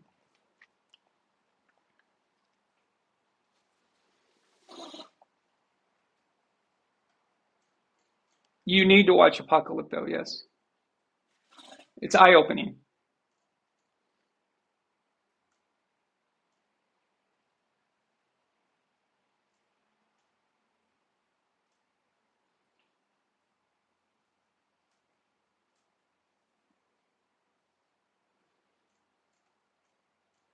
Barry Gordy and Jimmy Carter were cousins.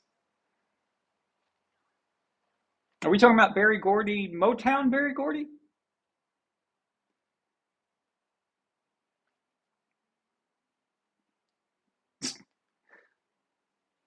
There you go. See? Help Encourage says VonAllen history crossed over into VonAllen Sports. Well, it's because I came back in this stupid shirt, I guess. Or no, we were actually talking about history before I did that. I had to get rid of that jacket. It had like something on it. I couldn't get it off. I don't know what the hell it was. It looked like jizz. All right. Hopefully it was mine. Or me and Marlene's going to have a conversation. Boom, boom, boom. Or I got really drunk. Again, a joke. Calm down. All right. My dad spent roughly half a year in Spain way back going to college. It was only after the start of World War I. They changed their name from Hanover to something else because Parliament didn't want it to seem like they were ruled by Germans. That makes sense, John. Bury my heart at Wounded Knee. Yeah, okay. James Johnson. Hey, what's up, James? Yeah, so that movie with the great quote is called Bury My Heart at Wounded Knee. Yeah, I knew it was some kind of long title. I can't remember it. Israel wants a DNA test. I can tell you. Well, based off your name, Israel Polaris, it means you're Hispanic, right? So you've got probably Portuguese and Spanish in you, maybe even some other Western European countries in there, as a lot of Spaniards from that time would have. Spaniards back then would have looked no different than anybody else. A little darker today, more because of the migration from Northern Africa and the mixture there. But so yeah, you would, like right off the bat, you would already be half that at least. So what's up, Blind Assassin? Jaeger Thorn says there are mass graves of tribes we'll never know the name of. It's true. It's unfortunate, but it's just all of our family's lineage. We all have same. We have stories like that too of other people killing our people and doing bad things to them, and you know.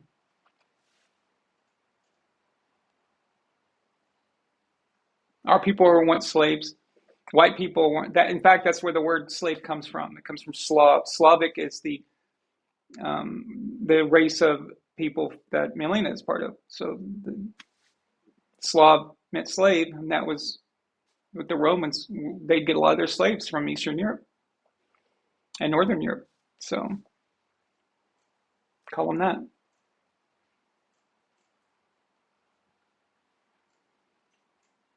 Oh, that sounds cool. Knights of Malta. I'd like to see that.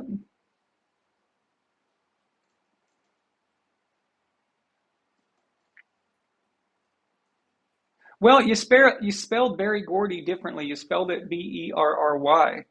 So I was like, okay, but I'm pretty sure you're talking about Motown Berry.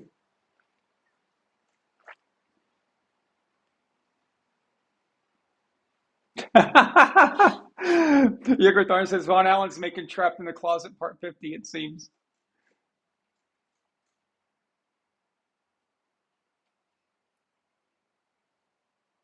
Mm-mm. Well, not according to Bulgarians, it's not a myth.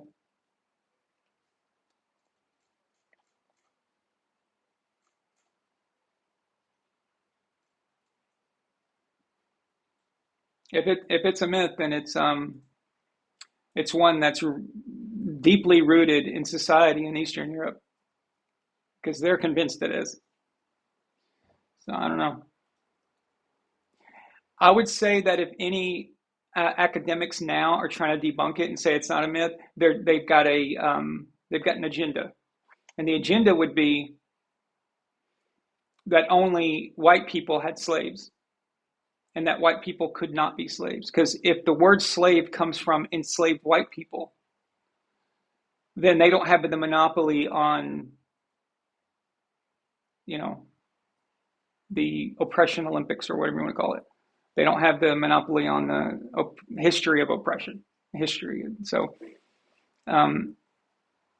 there might be a academic response to this. And as you know, 99% of academia is communist or close to it.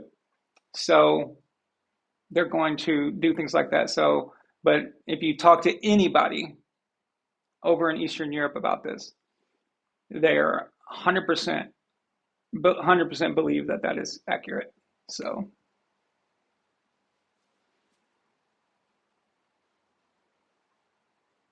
we had a wrap down. Uh-oh. I'm going to get a new Coke. This one's flat. It's kind of gross. I'll be right back. Hopefully I won't get anything on this sweater. I just won't go to the closet. Boom.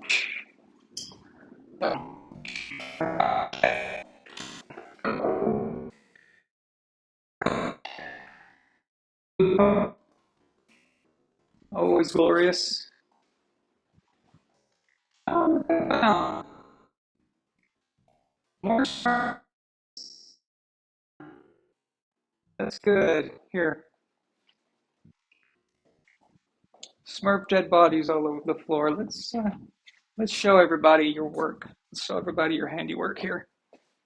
Okay,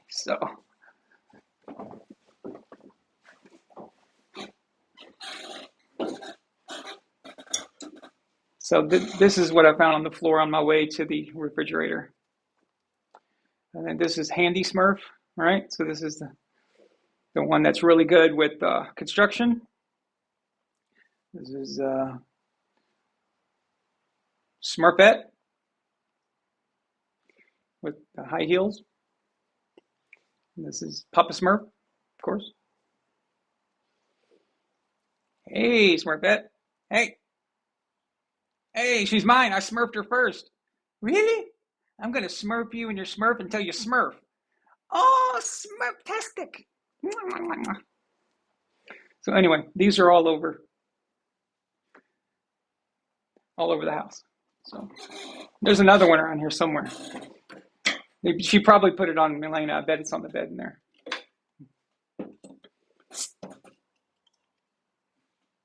I have some more Smurfs coming in for her. So what she does is she bites the tops. See? And that's how she carries them. So she carries them like this by the mouth on the top there. So she ends up biting them. So I have to replace them every once in a while. So I got replacements.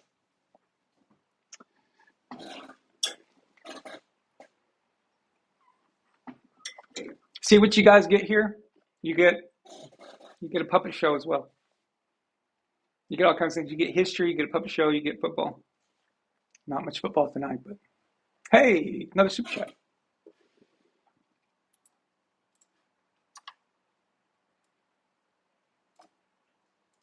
So, okay, guys, we've got to talk about the Chiefs, and we have got to talk about the Chiefs fans. Okay? This stuff is amazingly hilarious.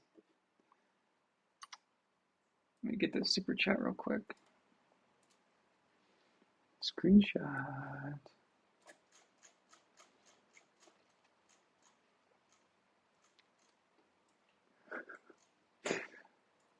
$2 super chat.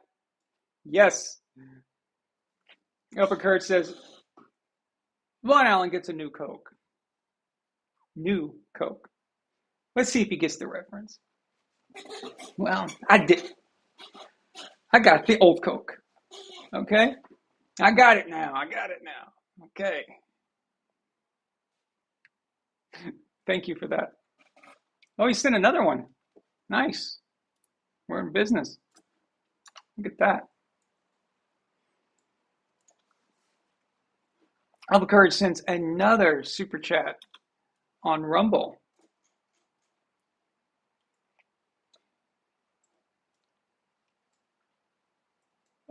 Alpha Courage says, original Smurfette was created by Gargamel and had black hair?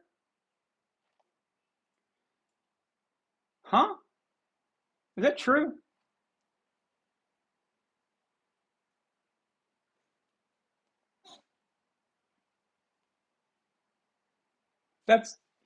Is that really how it happened? I didn't know that.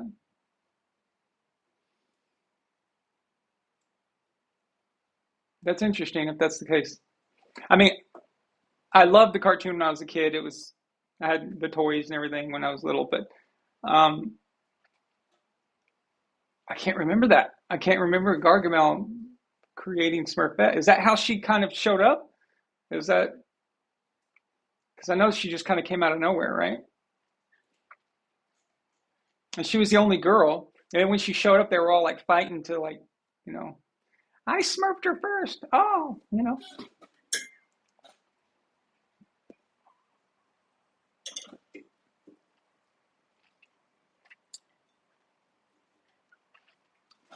Bill Williams says smurfed her is wild.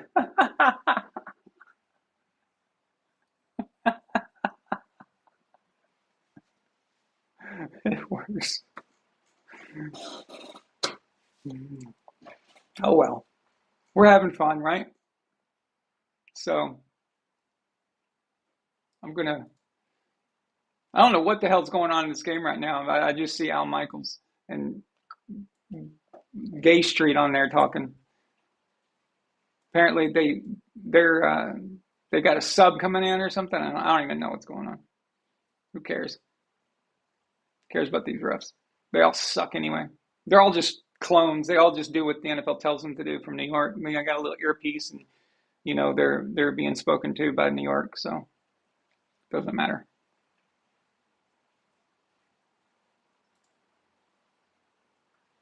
They're all crooked bastards.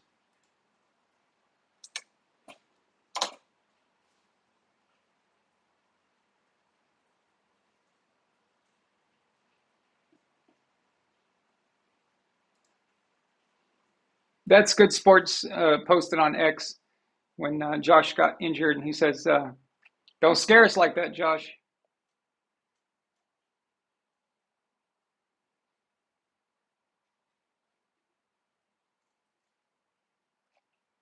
Israel said, Nick Wright said Brady missed the playoffs twice in his first 8 years.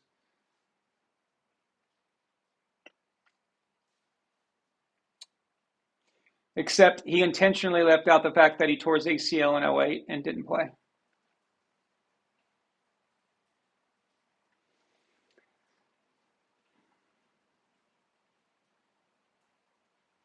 Okay, so first of all, I wasn't even going to attack Patrick on this. The whole, let's see, Patrick, and this year for Patrick, he's 5-5, right? At that same year for Brady, he went 16-0. Correct?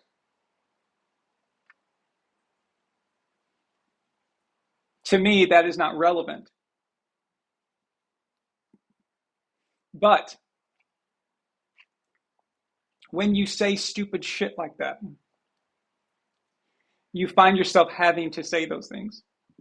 You find yourself having to fire back and use such goofy responses because they have brought you down to their level. Do you know what I mean? And the just pure idiocy of it.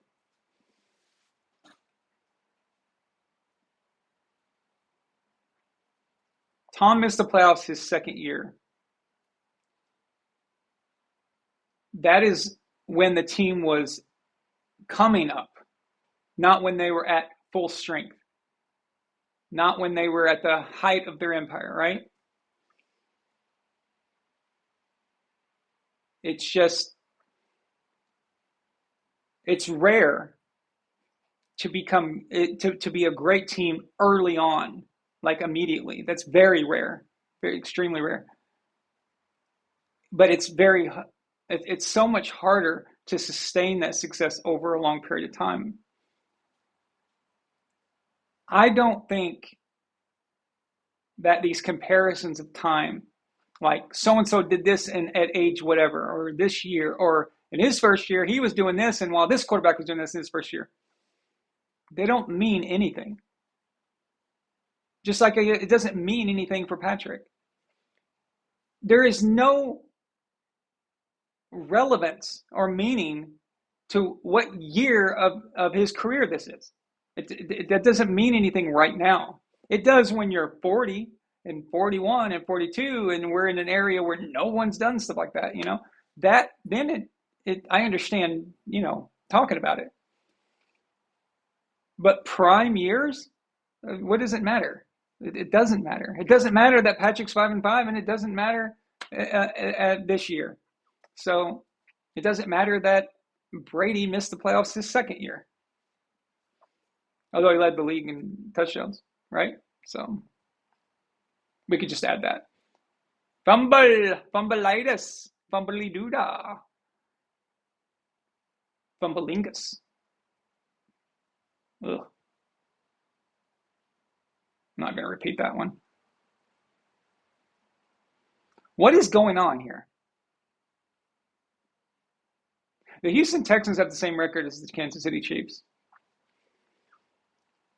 It would be really interesting to watch Houston go 6-5 and then the Chiefs go 5-6. But I tell you what,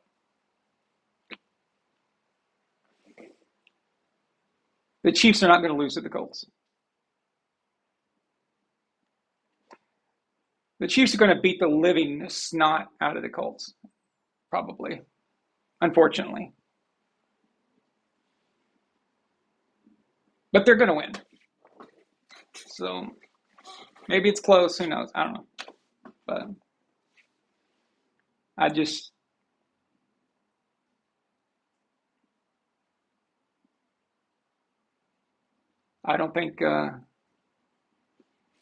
think this Chiefs losing streak is going to continue the way it is. I think they'll lose another game, but it's not gonna just keep being this downhill. It's gonna tick up and then might tick down, then tick up, tick down. They'll be in the playoffs. They're not gonna miss the playoffs.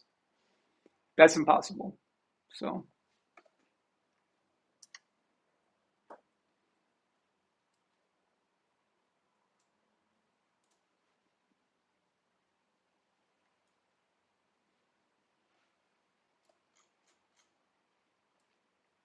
Thank you, Alpha Courage. Alpha Courage sends a $2 super chat and he says, the title of that episode is called The Smurfette. Sends a link. Okay, I'll check that out. Thank you. That's interesting. That's very, very strange.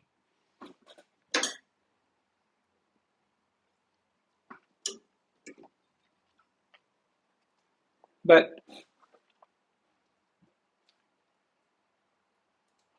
it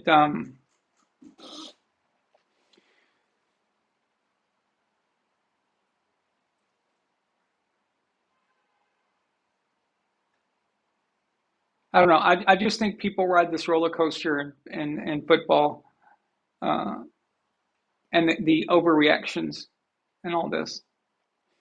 So the Chiefs fans, they have the knives out for Andy Reid right now.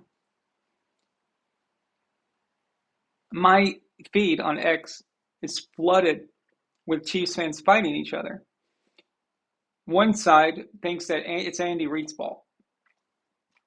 Another side is defending Andy Reid and saying that it's just more sensible, like it just happens, which it does. That's the sensible approach, that it does happen. Teams do have problems. You guys remember the year we lost to the Lions and the Jaguars in the same season. And we know what happened at the end of that. These weird things do occur. They occur to everybody. It's also hard to sustain such dominance forever.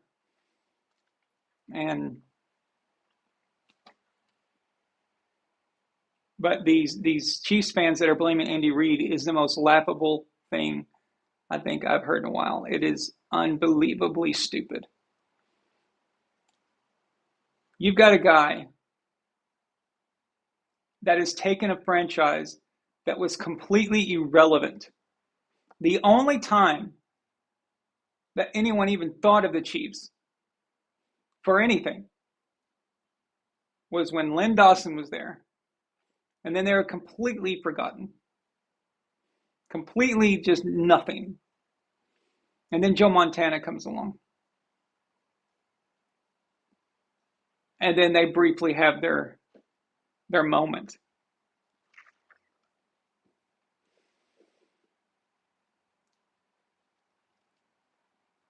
And then they go back into oblivion. Nobody cares. And then Andy Reid comes.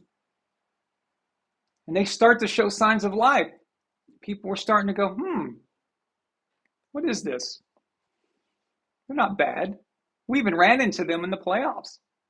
We ran into them in the regular season, got beat twice. Those beatdowns were embarrassing. We were taking notice of them. They had that rough loss to the Colts when they were up by a lot. I think that was like 2013, maybe, I want to say. But they looked like they had the game, and then but the point is that they were there, they were back. The Chiefs were back. They were like, okay, you started noticing them. And they got Mahomes, and that seemed like the last piece of the puzzle. That was like the last thing they needed. And it's been AFC Championship games and Super Bowls ever since. And you want to get rid of that guy.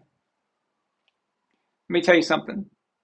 This isn't the Belichick-Brady thing that they tried to make. It's actually true this time. It is the Reid-Mahomes thing. Everyone tried to say that it was like that with Brady and Belichick, but it wasn't that case. And the most glaring thing was that Belichick wasn't even an offensive guy. So it didn't make any sense. How is Belichick creating MVPs for a quarterback, and all these crazy stats? Andy Reid has always been a great quarterbacks coach. Phenomenal. He's also always been a great schemer. He's great at scheming guys wide open. We saw that when Alex Smith was there. We saw that against the Eagles in the Super Bowl in 2004. We've seen this time and time again. We've seen him take Donovan McNabb and make him almost Hall of Famer. Like he could have, just a few things go this way or that. Donovan McNabb had no business being that good. He resurrected Michael Vick's career, and Michael Vick was never better than when he played for Andy Reid. Andy Reid took Kevin Kolb, okay, a guy that nobody even thinks about, and turned him into an actual decent quarterback. In fact, he wound up being the best quarterback of his draft. That's funny, right? I also remember when Kevin Kolb led the Eagles. They gave us a big scare. They almost beat us that night.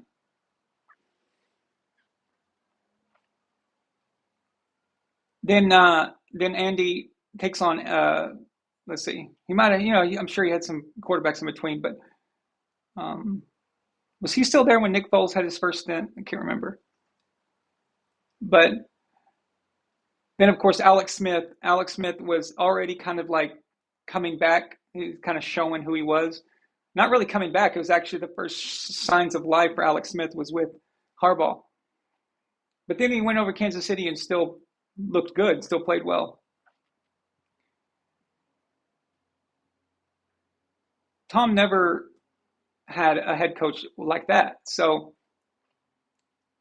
the fact that Tom, big sack by the Houston Texans right there, the fact that Tom was putting up these numbers and his head coach was a head coach that didn't even focus on offense every week.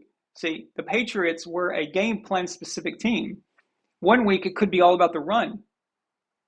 You just run the ball and play defense. The next week it could be about throwing. But there are going to be weeks where you don't even get chances. And you still set all those records? That's insane, dude. But Andy Reid always wants to throw the ball. He always wants to do these things. Do you know how much of Mahomes is yards after the catch? And I'm not taking that away from him. And you still have to hit the ball, and you have to hit the pass in time and all that. And there's some things that the quarterback has to do, right? But a lot of that is also scheme, okay? So that's important. And all this is to say,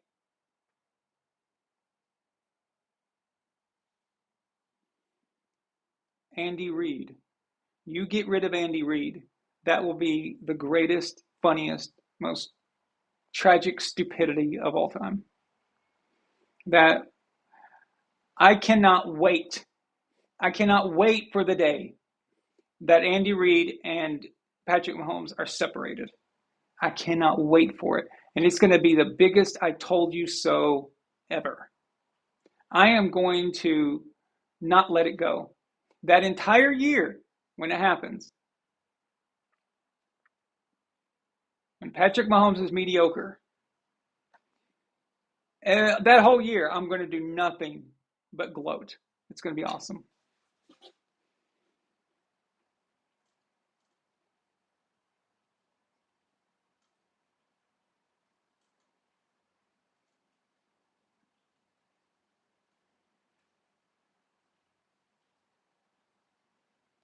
James Johnson says, in 2002, the league had a full season of film on Brady. And when you are the defending champs, you have a target on your back. Even with all that, they finished 9-7 and barely missed the playoffs. Very good point, James. Upper Courage says, Chiefs fighting each other. Funny, weren't we talking about that? Yeah, good point. James Johnson says, by 2003 to 04, the Patriots were fully built to go on a dynastic run. Yep, that's when it clicked. Of course, made some changes too.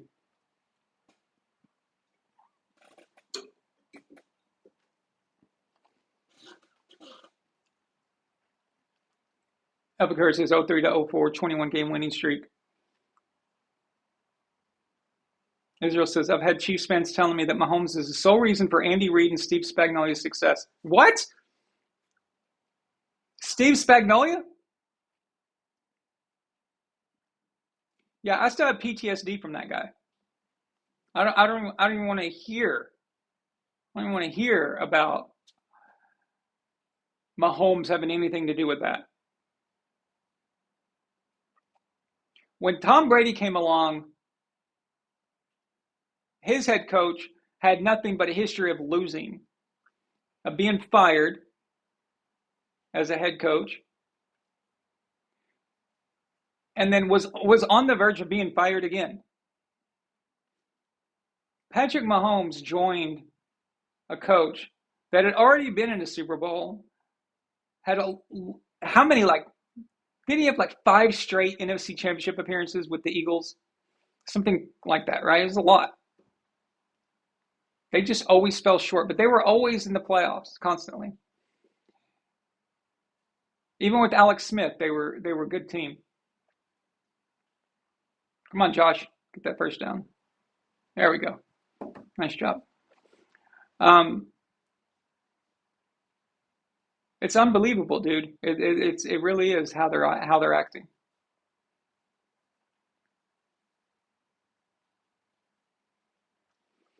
James Johnson says, Brady being drafted in 2000 and starting in 01 is not the same as Mahomes drafted in 17 and starting in 2018. It is not the same thing. That is very true. First of all, Mahomes got to play a game in 2017. He played the last game of the year. So he got that real game experience. And then the whole offseason, he was the starter. He was the guy. So he could prepare for 18. Brady was getting backup and sometimes scout team reps and things like that, all the way up until year 2 of week 2. So it wasn't until week 3 is when he was getting the starting reps. He just got thrown in there. You know, it's absolutely different. It's just so not even the same.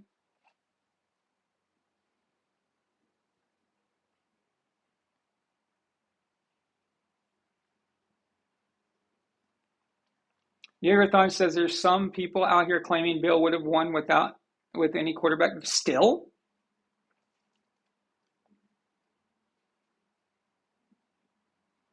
There are still people saying that? Surely there can't be any. I mean, I guess there's a lot of idiots in this world, but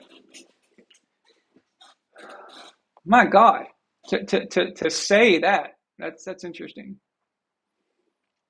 Yes, Belichick was on the verge of being fired if Mo Lewis hadn't hit Bledsoe. That's let's be honest, guys. That's where it was going. We all knew it. We all saw it. So.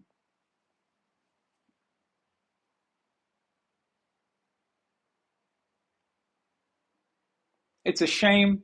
These Chiefs fans, they make me root against Patrick and root against the Chiefs. And I hate it because I would prefer enjoying it, watching the dominance, watching the success. I would love to be able to get up here every week and we're saying, oh man, you think Mahomes is going to get his 4th ring? And, is he going to tie Montana? and watch history unfold. And I can't do it. I can't do it because they're just too obnoxious. They're too disrespectful. And it's not just him. It's Travis Kelce. It's several of their players. I just can't stand them.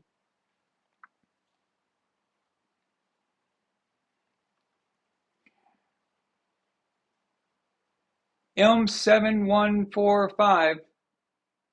Huh. Welcome. Don't recognize that name. He says, hey, Aaron, what are your thoughts on the Cam Newton drama and Drake May's response? So,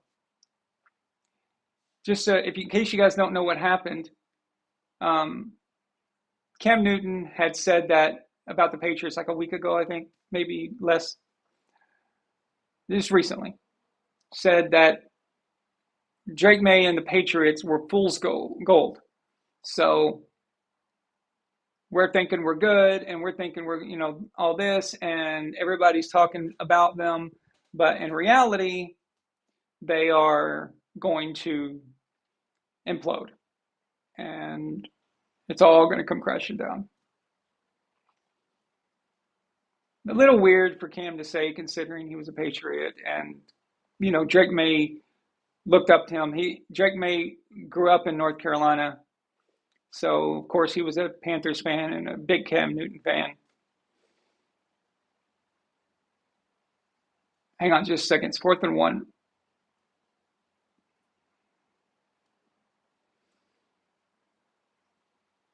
What?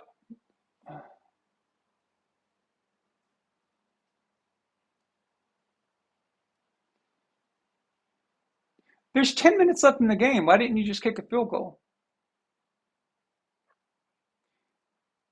I mean, it's not like on the 45-yard line or something and you're iffy on, I mean, that's a free 3 points. Why not take it? Whatever. Idiots, analytic dumbasses. All right, Houston's going to win. That's going to help us. But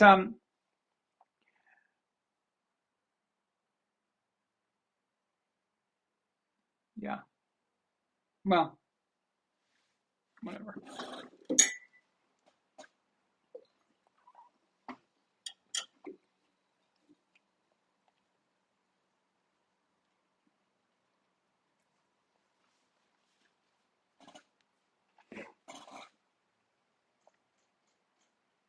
But anyway, back to the Cam Newton thing. So they asked Drake May about it recently. And Drake said, basically, I don't know. I didn't even know Cam was on First Take he said, I didn't know. I don't even know what show Cam is on. And then Stephen A. Smith and Cam fired back today. I think it was today. Stephen A. Smith called Drake a liar.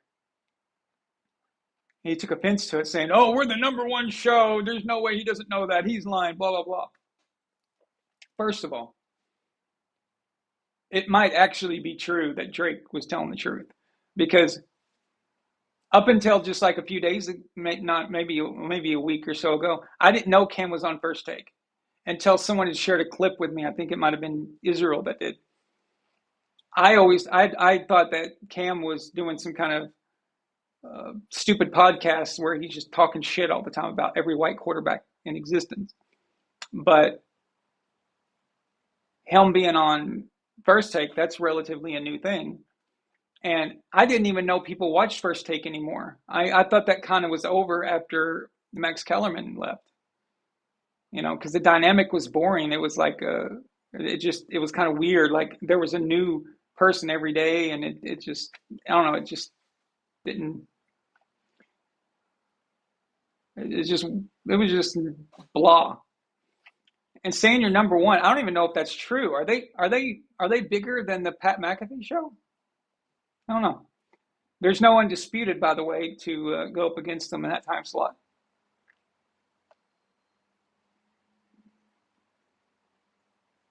Well, you changed the call there, Josh. You lobby for a field goal, dude. If you're that mad, you're the quarterback. You're 10 times more valuable than the head coach. You're 30 times more valuable than the head coach. Tell him he's an idiot. Do something. My God, he hasn't earned that respect. This isn't Belichick. This isn't Andy Reid. This is a guy who doesn't know what the hell he's doing.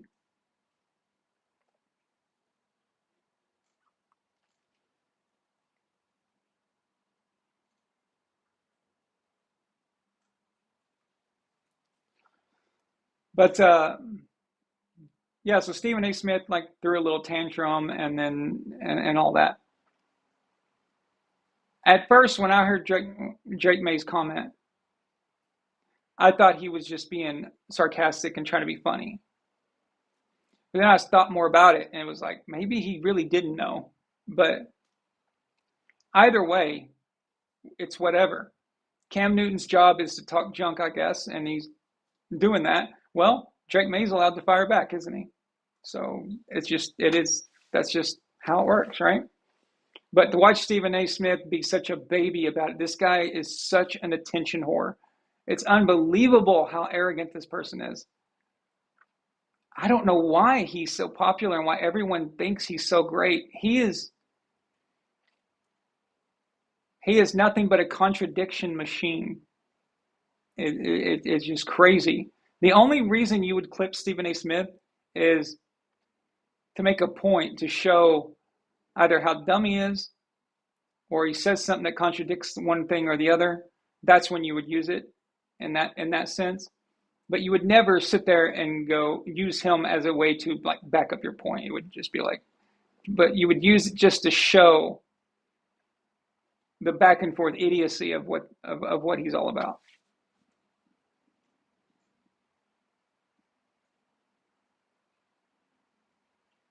Oh, it's Mark. Okay, cool.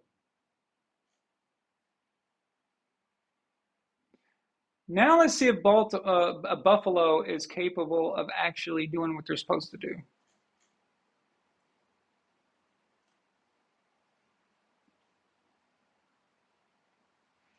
Yeah, exactly, James. The Chiefs drafted Mahomes in the first round in 2017 with the intention of replacing Alex Smith, and by 2018. It's the same thing with the Ravens and what they did with Lamar Jackson. Brady was drafted in the 6th round and was never expected to play. It was not in anyone's mind at all that would ever happen. It was just kind of like, oh, okay, if it happens, it's fine. Yeah, and Tharn says Belichick gave Bledsoe that $100 million deal, $10 million a year. At the time was crazy, you know.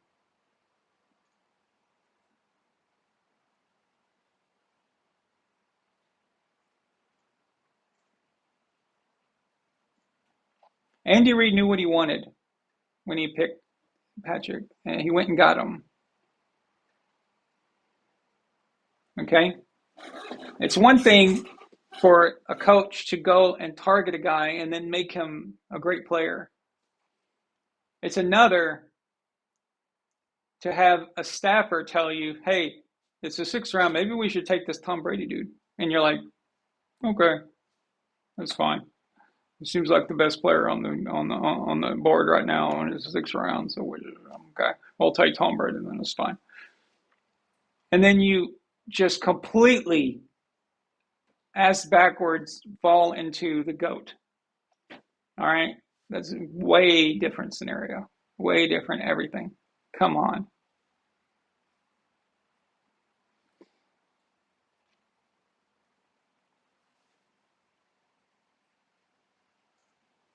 Yeah, I can hear Belichick saying that. Who the freak, May? Who is this guy? About him. I'm just flipping. I'm saying, who's this guy? It's not heart surgery. We're not talking about heart surgery here. We're not talking about a great player here. We're talking about just who I think is a great player. I think is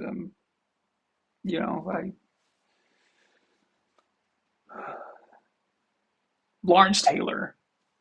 If Lawrence Taylor could play quarterback, I would let him play quarterback. Because he's the only player that exists. Lawrence Taylor's just Lawrence Taylor, and so.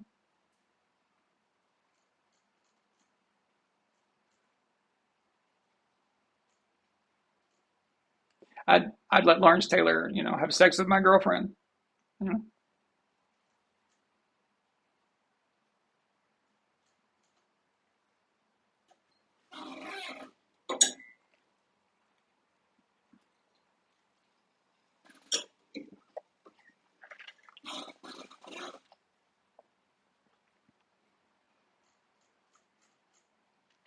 True, Elf. No, too many words. Yeah, true.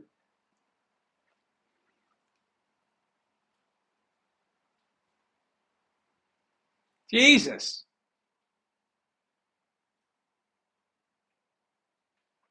Look at these Texans. Look at that.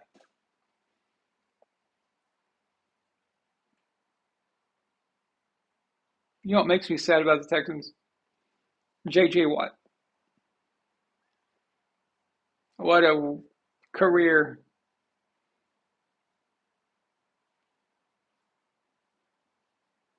He's no Von Miller. I think Von Miller is more clutch, but J.J. Watt did he never even really had a chance. I mean, I know they play different positions, but I'm just saying that J.J. I should probably say, though it makes more sense, these are some of my favorite defensive players. It was a big play finally. Now they won't kick it though. They'll go for it on fourth down. Um, J.J. Watt never really had chances to even be clutch, did he? I'd always wanted him or Vaughn to end up in New England, and it just never happened. Yeah, Andre Johnson was a great player too.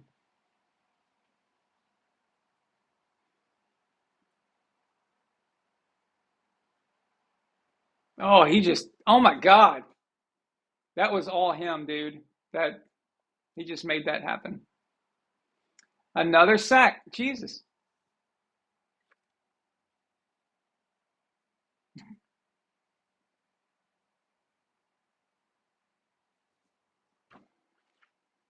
This isn't this is bizarre.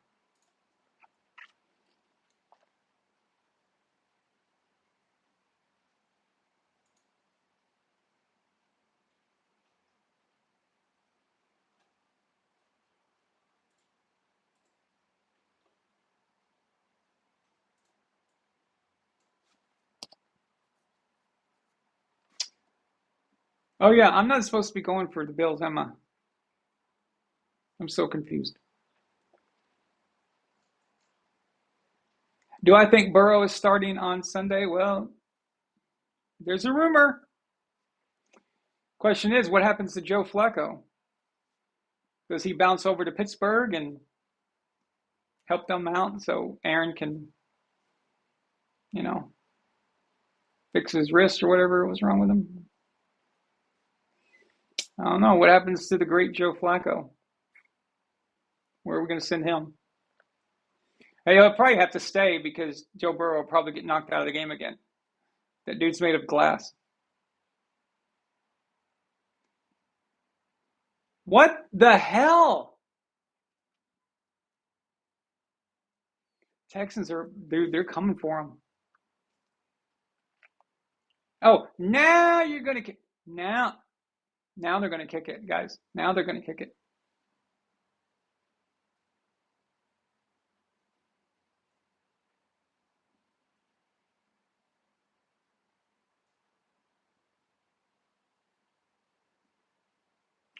I don't think Joe has no, not.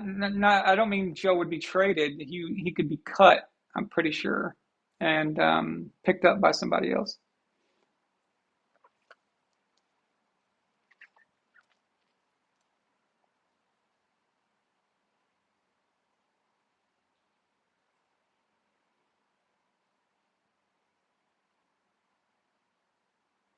So now they are 4 points down. If you do the math, they still need a touchdown. But had they kicked it earlier, they would only be down by 1 point. And that means that even a safety would win the game. That, my children, is how math works.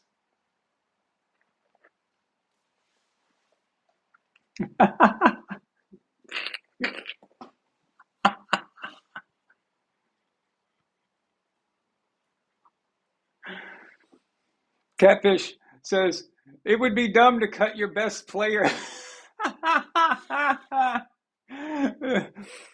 It would be dumb to cut your best playmaker on offense. Oh man.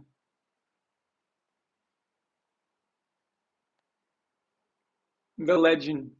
The legend that is Joe Flacco.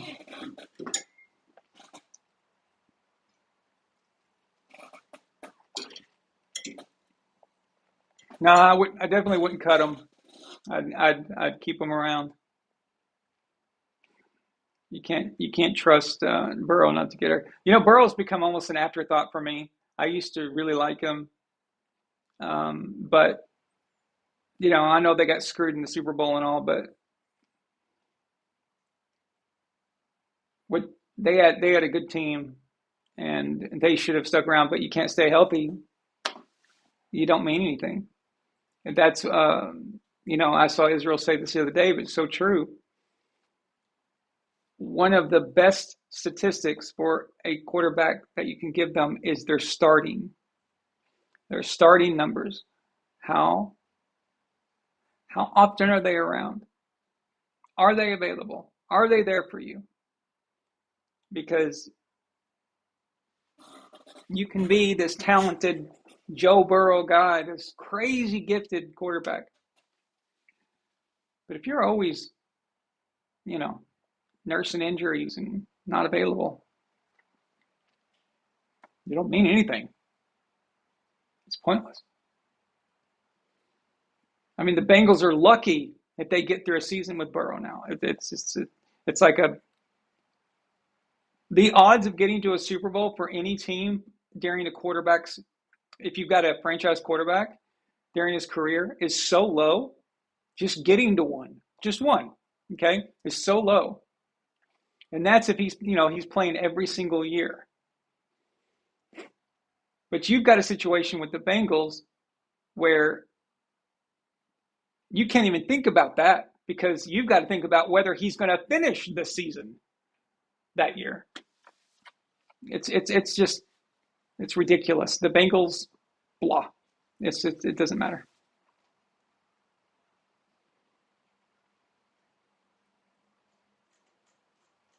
Yeah, and something's wrong with the Bengals and the 49ers, both teams. Something is wrong with their strength and conditioning and their medical staff and nutritionists and all those people. Something is very wrong there. These two teams should not have the issues that they've got. It's always them.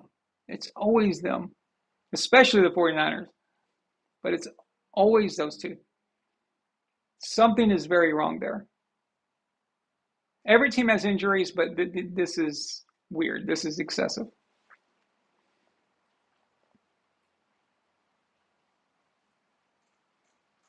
Yeah, Phil. I mean, he signed it though. I'm not feeling sorry for him.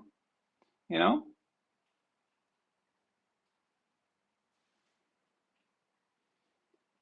you got to stay healthy, man. You got to find ways. Uh, Brady did that after he got his leg taken out. He's like, you know what? I got to be pliable, dude. My body needs to be able to give in to the hits, be able to slide into the hits and kind of move with it. And he went into this like crazy psycho TB12 method, and he was never injured again. I mean, he was injured, but I mean, he never missed a start from an injury. So he did things to make sure that these things didn't occur. He even admitted, like before that, he used to eat McDonald's and stuff all the time. Like he said, he wasn't doing all the things that he was supposed to be doing. But there are things you can do as a quarterback to help minimize these things.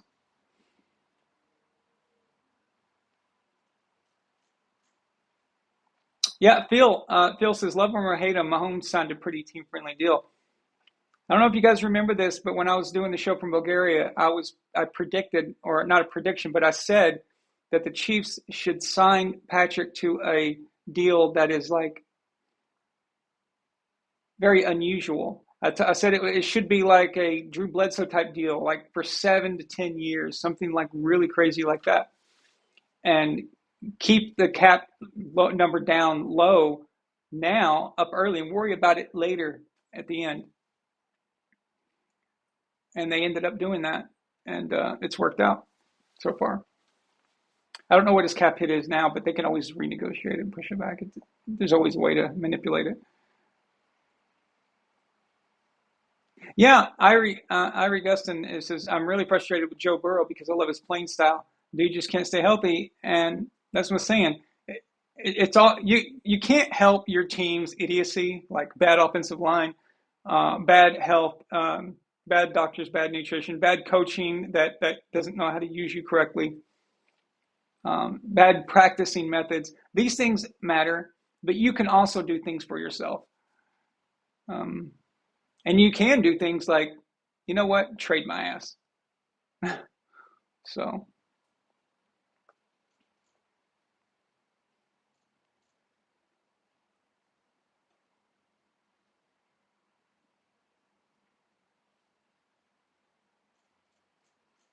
Catfish says, I would also say it is a big deal that if you are a quarterback that got injured, and the quarterback's ability to dig the franchise out of the hole like Lamar Jackson this year.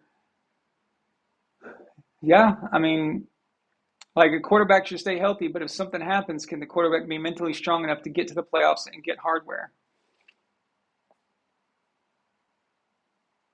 That's a point too, though. So.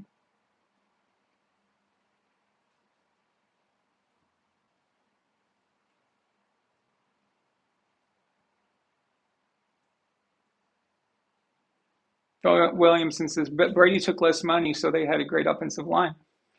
And he knew that winning would equal money in the long term. And it works, especially for quarterbacks. Quarterbacks mainly, but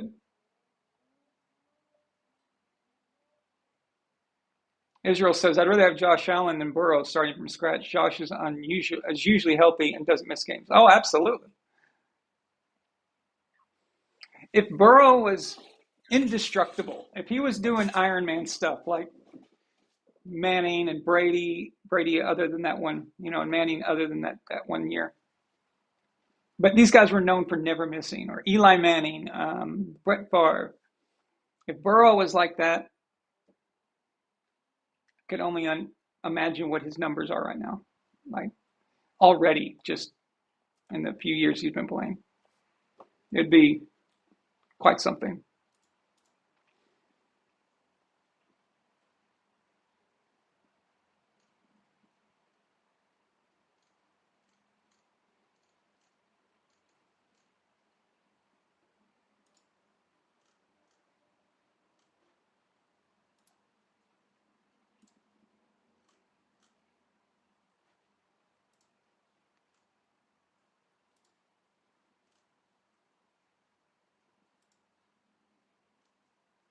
The number one comment you will get on X from idiots is when you say something about football, they'll respond, you, sir, have negative ball knowledge, or you don't know ball, or you're a casual. You get that one sometimes. You're a casual.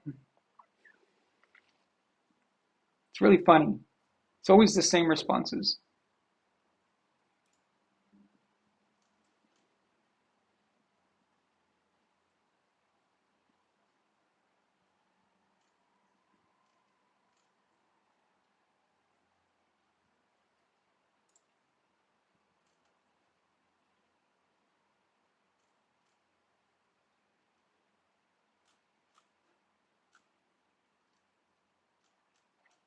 There are a lot of Odell Beckham Jr. lovers who doesn't understand English grammar and doesn't understand, I don't know, maybe their reading comprehension is not very good. Odell Beckham Jr. just signed with the Chiefs.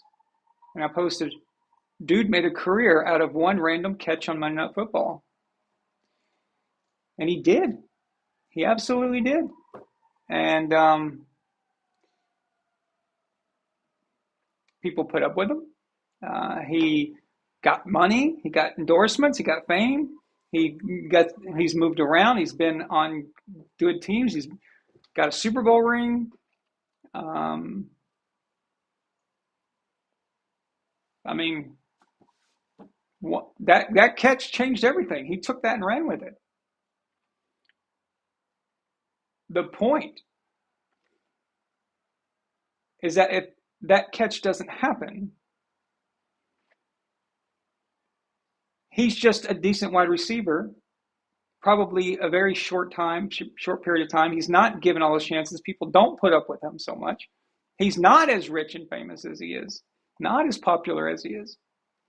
He made a career out of that catch. And somehow,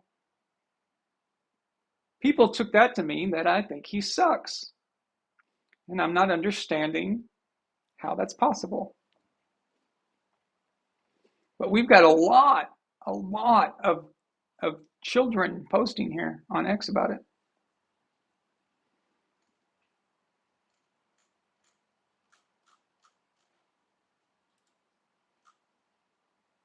It is amazing how many babies there are who watch sports. Like the way it's shocking. Sometimes I think they are gay for these players.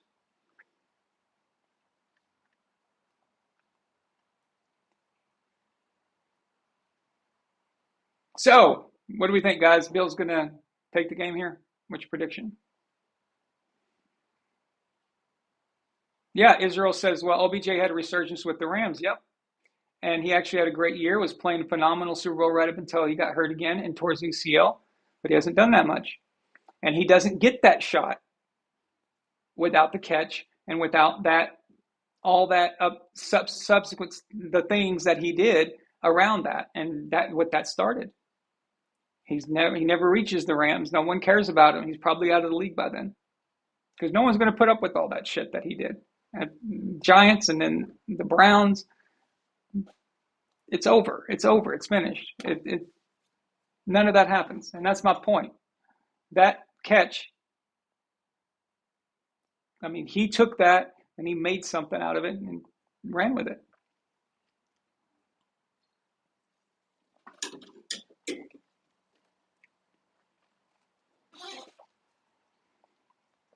But at the same time, you would think that I said that he's garbage, and these other people are acting like he's Jerry Rice.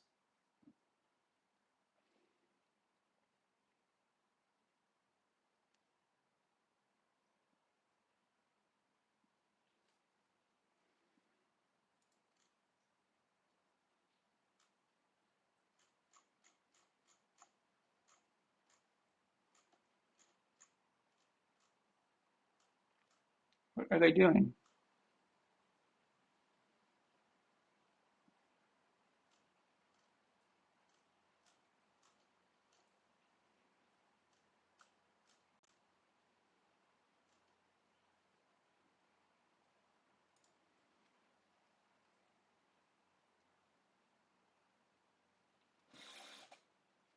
Another sack. Now, if only you had kicked a field goal, that a field goal would win. If only, huh? If only.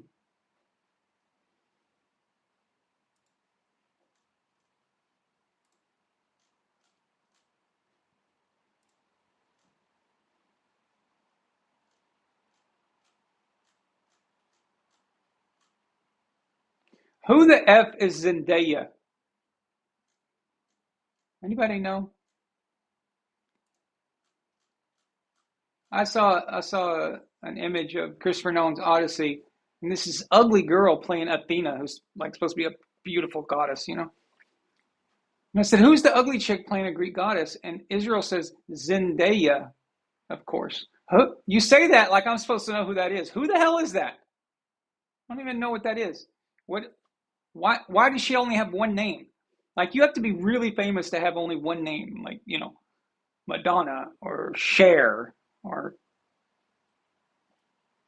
you know, something like that. Like, why does she have just one name? Who is that person? What the hell, man? This Texans defense, they're just coming for them.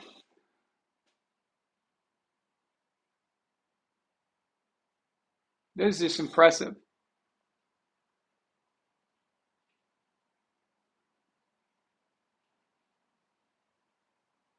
If only you could just kick it instead of having to keep doing what doesn't work because they got your number. And it's on the Bills.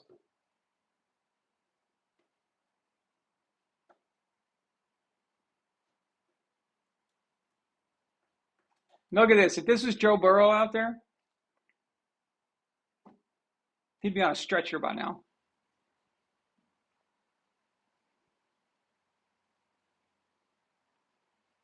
Analytics. Analytics.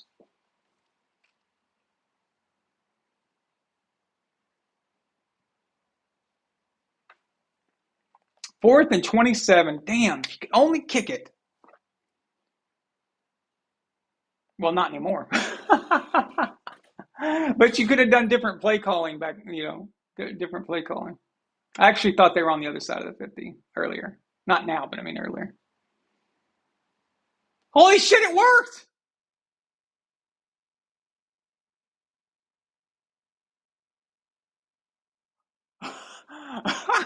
Oh my God. Oh, they might have just saved this coach's ass, dude. McDermott's such an idiot.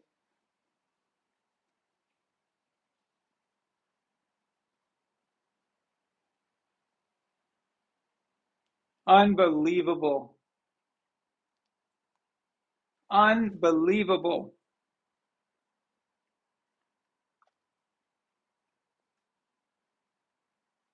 Analytics, yep.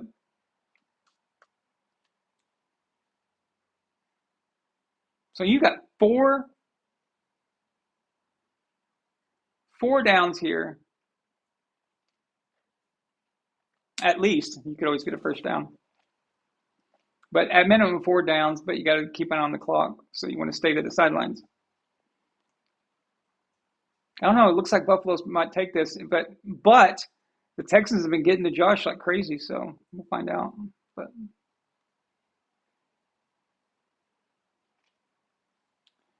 they have 2 timeouts, so they could run the ball, maybe catching them off guard.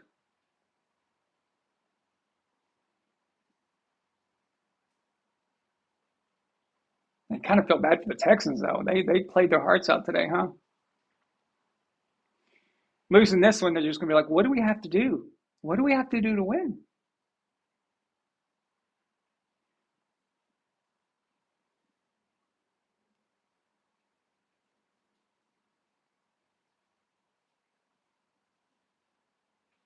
To the end zone.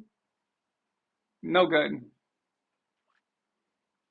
He caught it, but he was just out of bounds. But that was a good try. I just don't know if that I would be going deep like this right yet. With 2 timeouts, I might play the sidelines and maybe try to get another first down. Make it much easier. Yeah, we'll see. I guess I think more of a Patriots approach to this.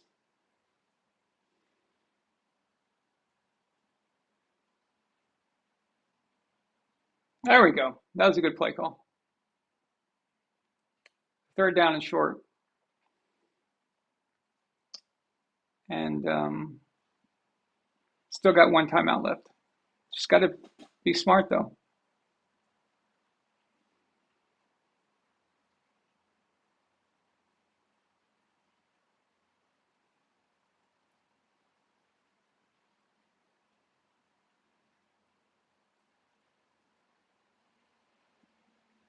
Now, what would be ideal here is to just throw it, to the sideline, hoping just to get it.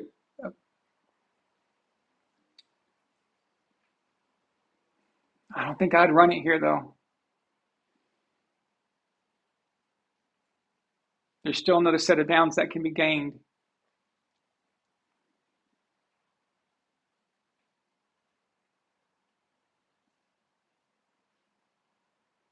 Almost intercepted.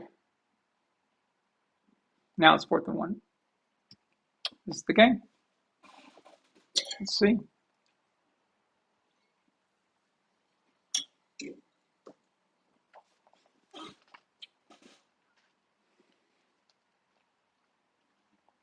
I don't know, Phil, we got a good one tonight, didn't we? It was a little slow for a while there, but now it's gotten really good. All right, here we go. 4th and 1. Play clock down to 9, 8. Timeout. Oh, offsides. No way. False start. Oh my God.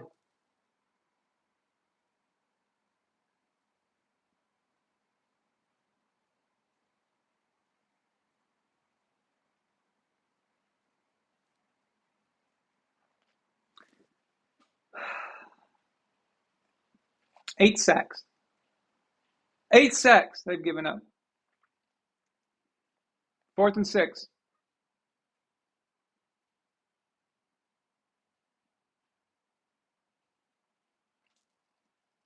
Ball is snapped.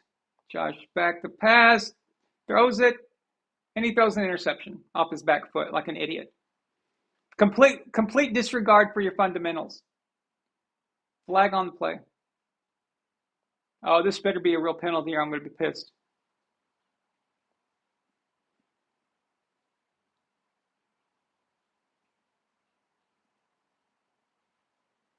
Oh, okay. Pass interference on the offense. I was going to say, if this is on the defense, it better be legit or I'm going to be really angry.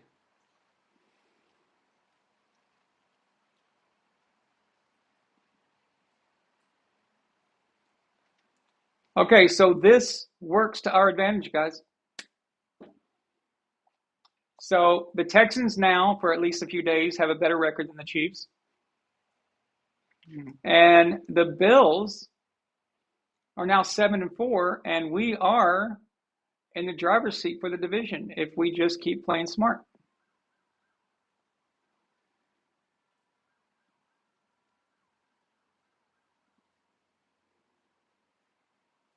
Don't throw off your back foot, Josh. These guys, I noticed these guys, when it comes down to tight situations like this, they always forget about their fundamentals and they try to do the hero ball shit. Step into the throw like you're supposed to.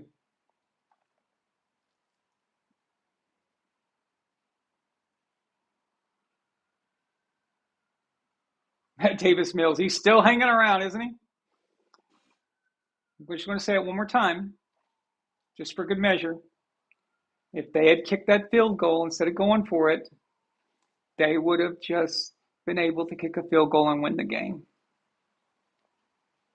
Just going to say that one more time.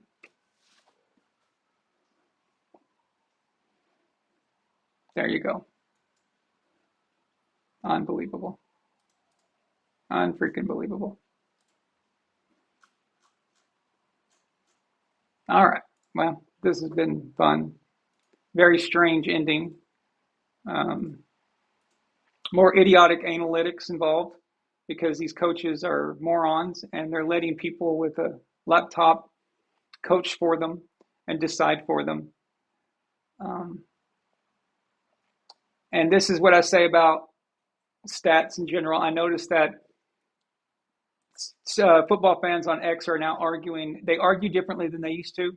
They argue now with a lot of analytics, a lot. Well, look at his EPA, look at his OPP, and look at his DPDS DGB percentage, and look at his F.73 LGBTQ percentage. And if you see that, look at his blah blah. And if you put that with their blah blah, the blah, and his blah blah blah blah, you'll see why my guy's better.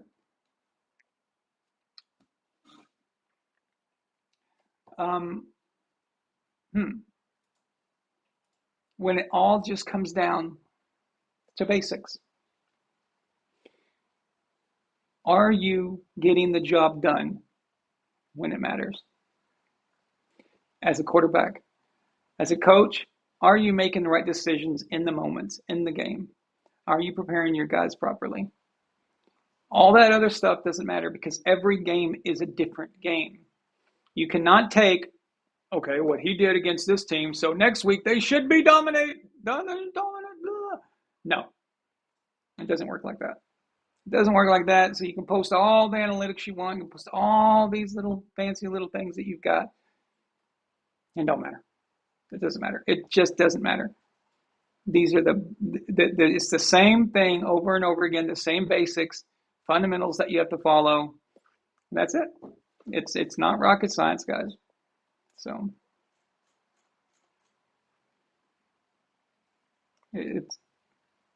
I don't care how fancy it was. I don't care, how many times you've got this or that, done this or that. When did you do it? What did it equal to? What was the outcome? What was the result of that by you doing that? I don't care that you have the fanciest incompletion of all time. I don't care that you threw the most touchdowns that year. Did it mean anything? I mean, okay.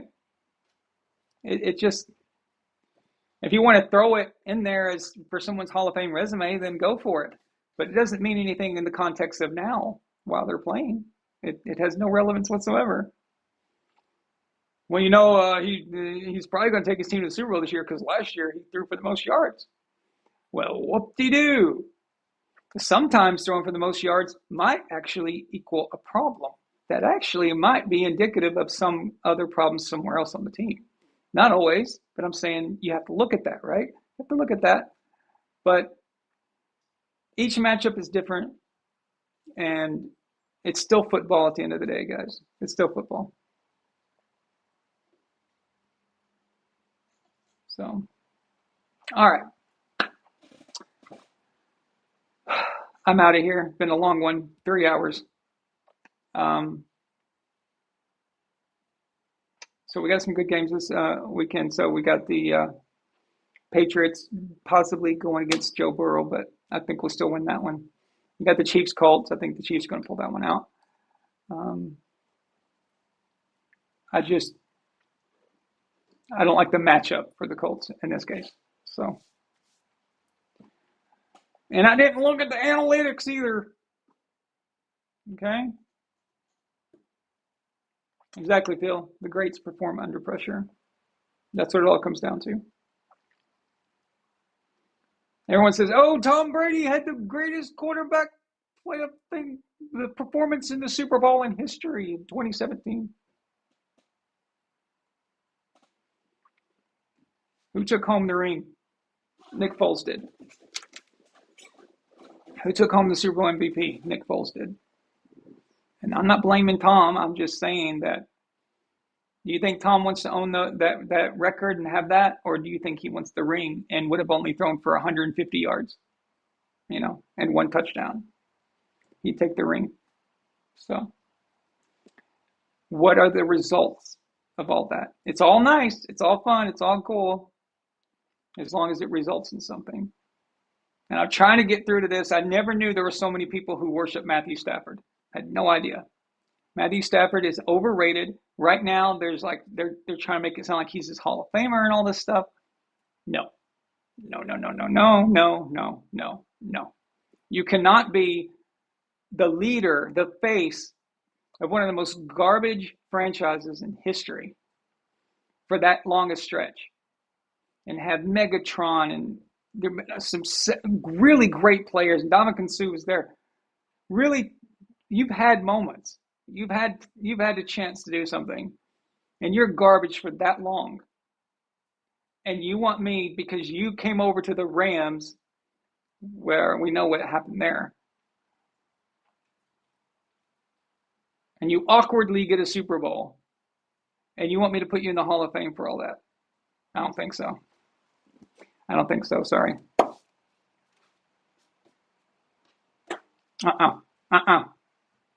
But I'm not rewarding,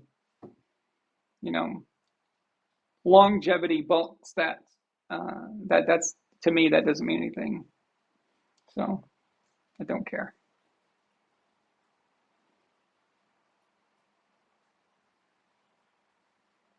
We'll talk about Sanders next week. Let's see how he plays as the starter. There's really nothing to say right now. It's kind of a question mark. So, okay. All right, guys. Thank you for being here. I'm going to go. Appreciate all of you guys. And we'll see you soon. And Alpha Courage, thank you for the super chats, man. It's very appreciated. I really, really appreciate you for doing that. Thank you so much. Guys, thank you for being here. Love you guys. You're awesome. Have a great night.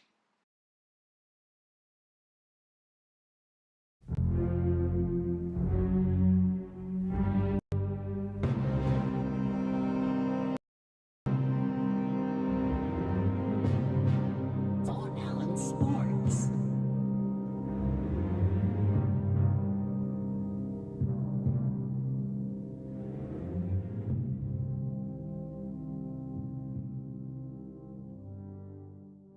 This is Patriots linebacker, Super Bowl 49 champ, Darius Fleming, and you're watching VonAllen Sports. Real and honest NFL analysis. Subscribe now. Join the empire. VonAllen Sports, let's go!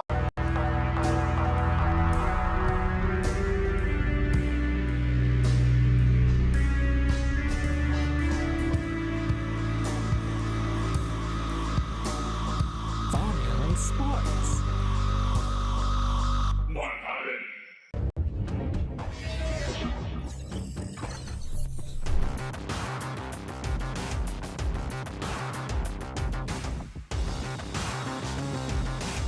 VonAllen Sports.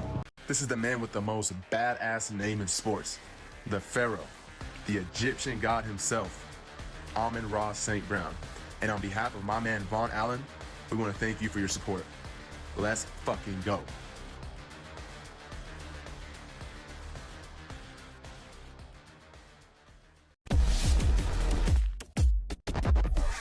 VonAllen Sports.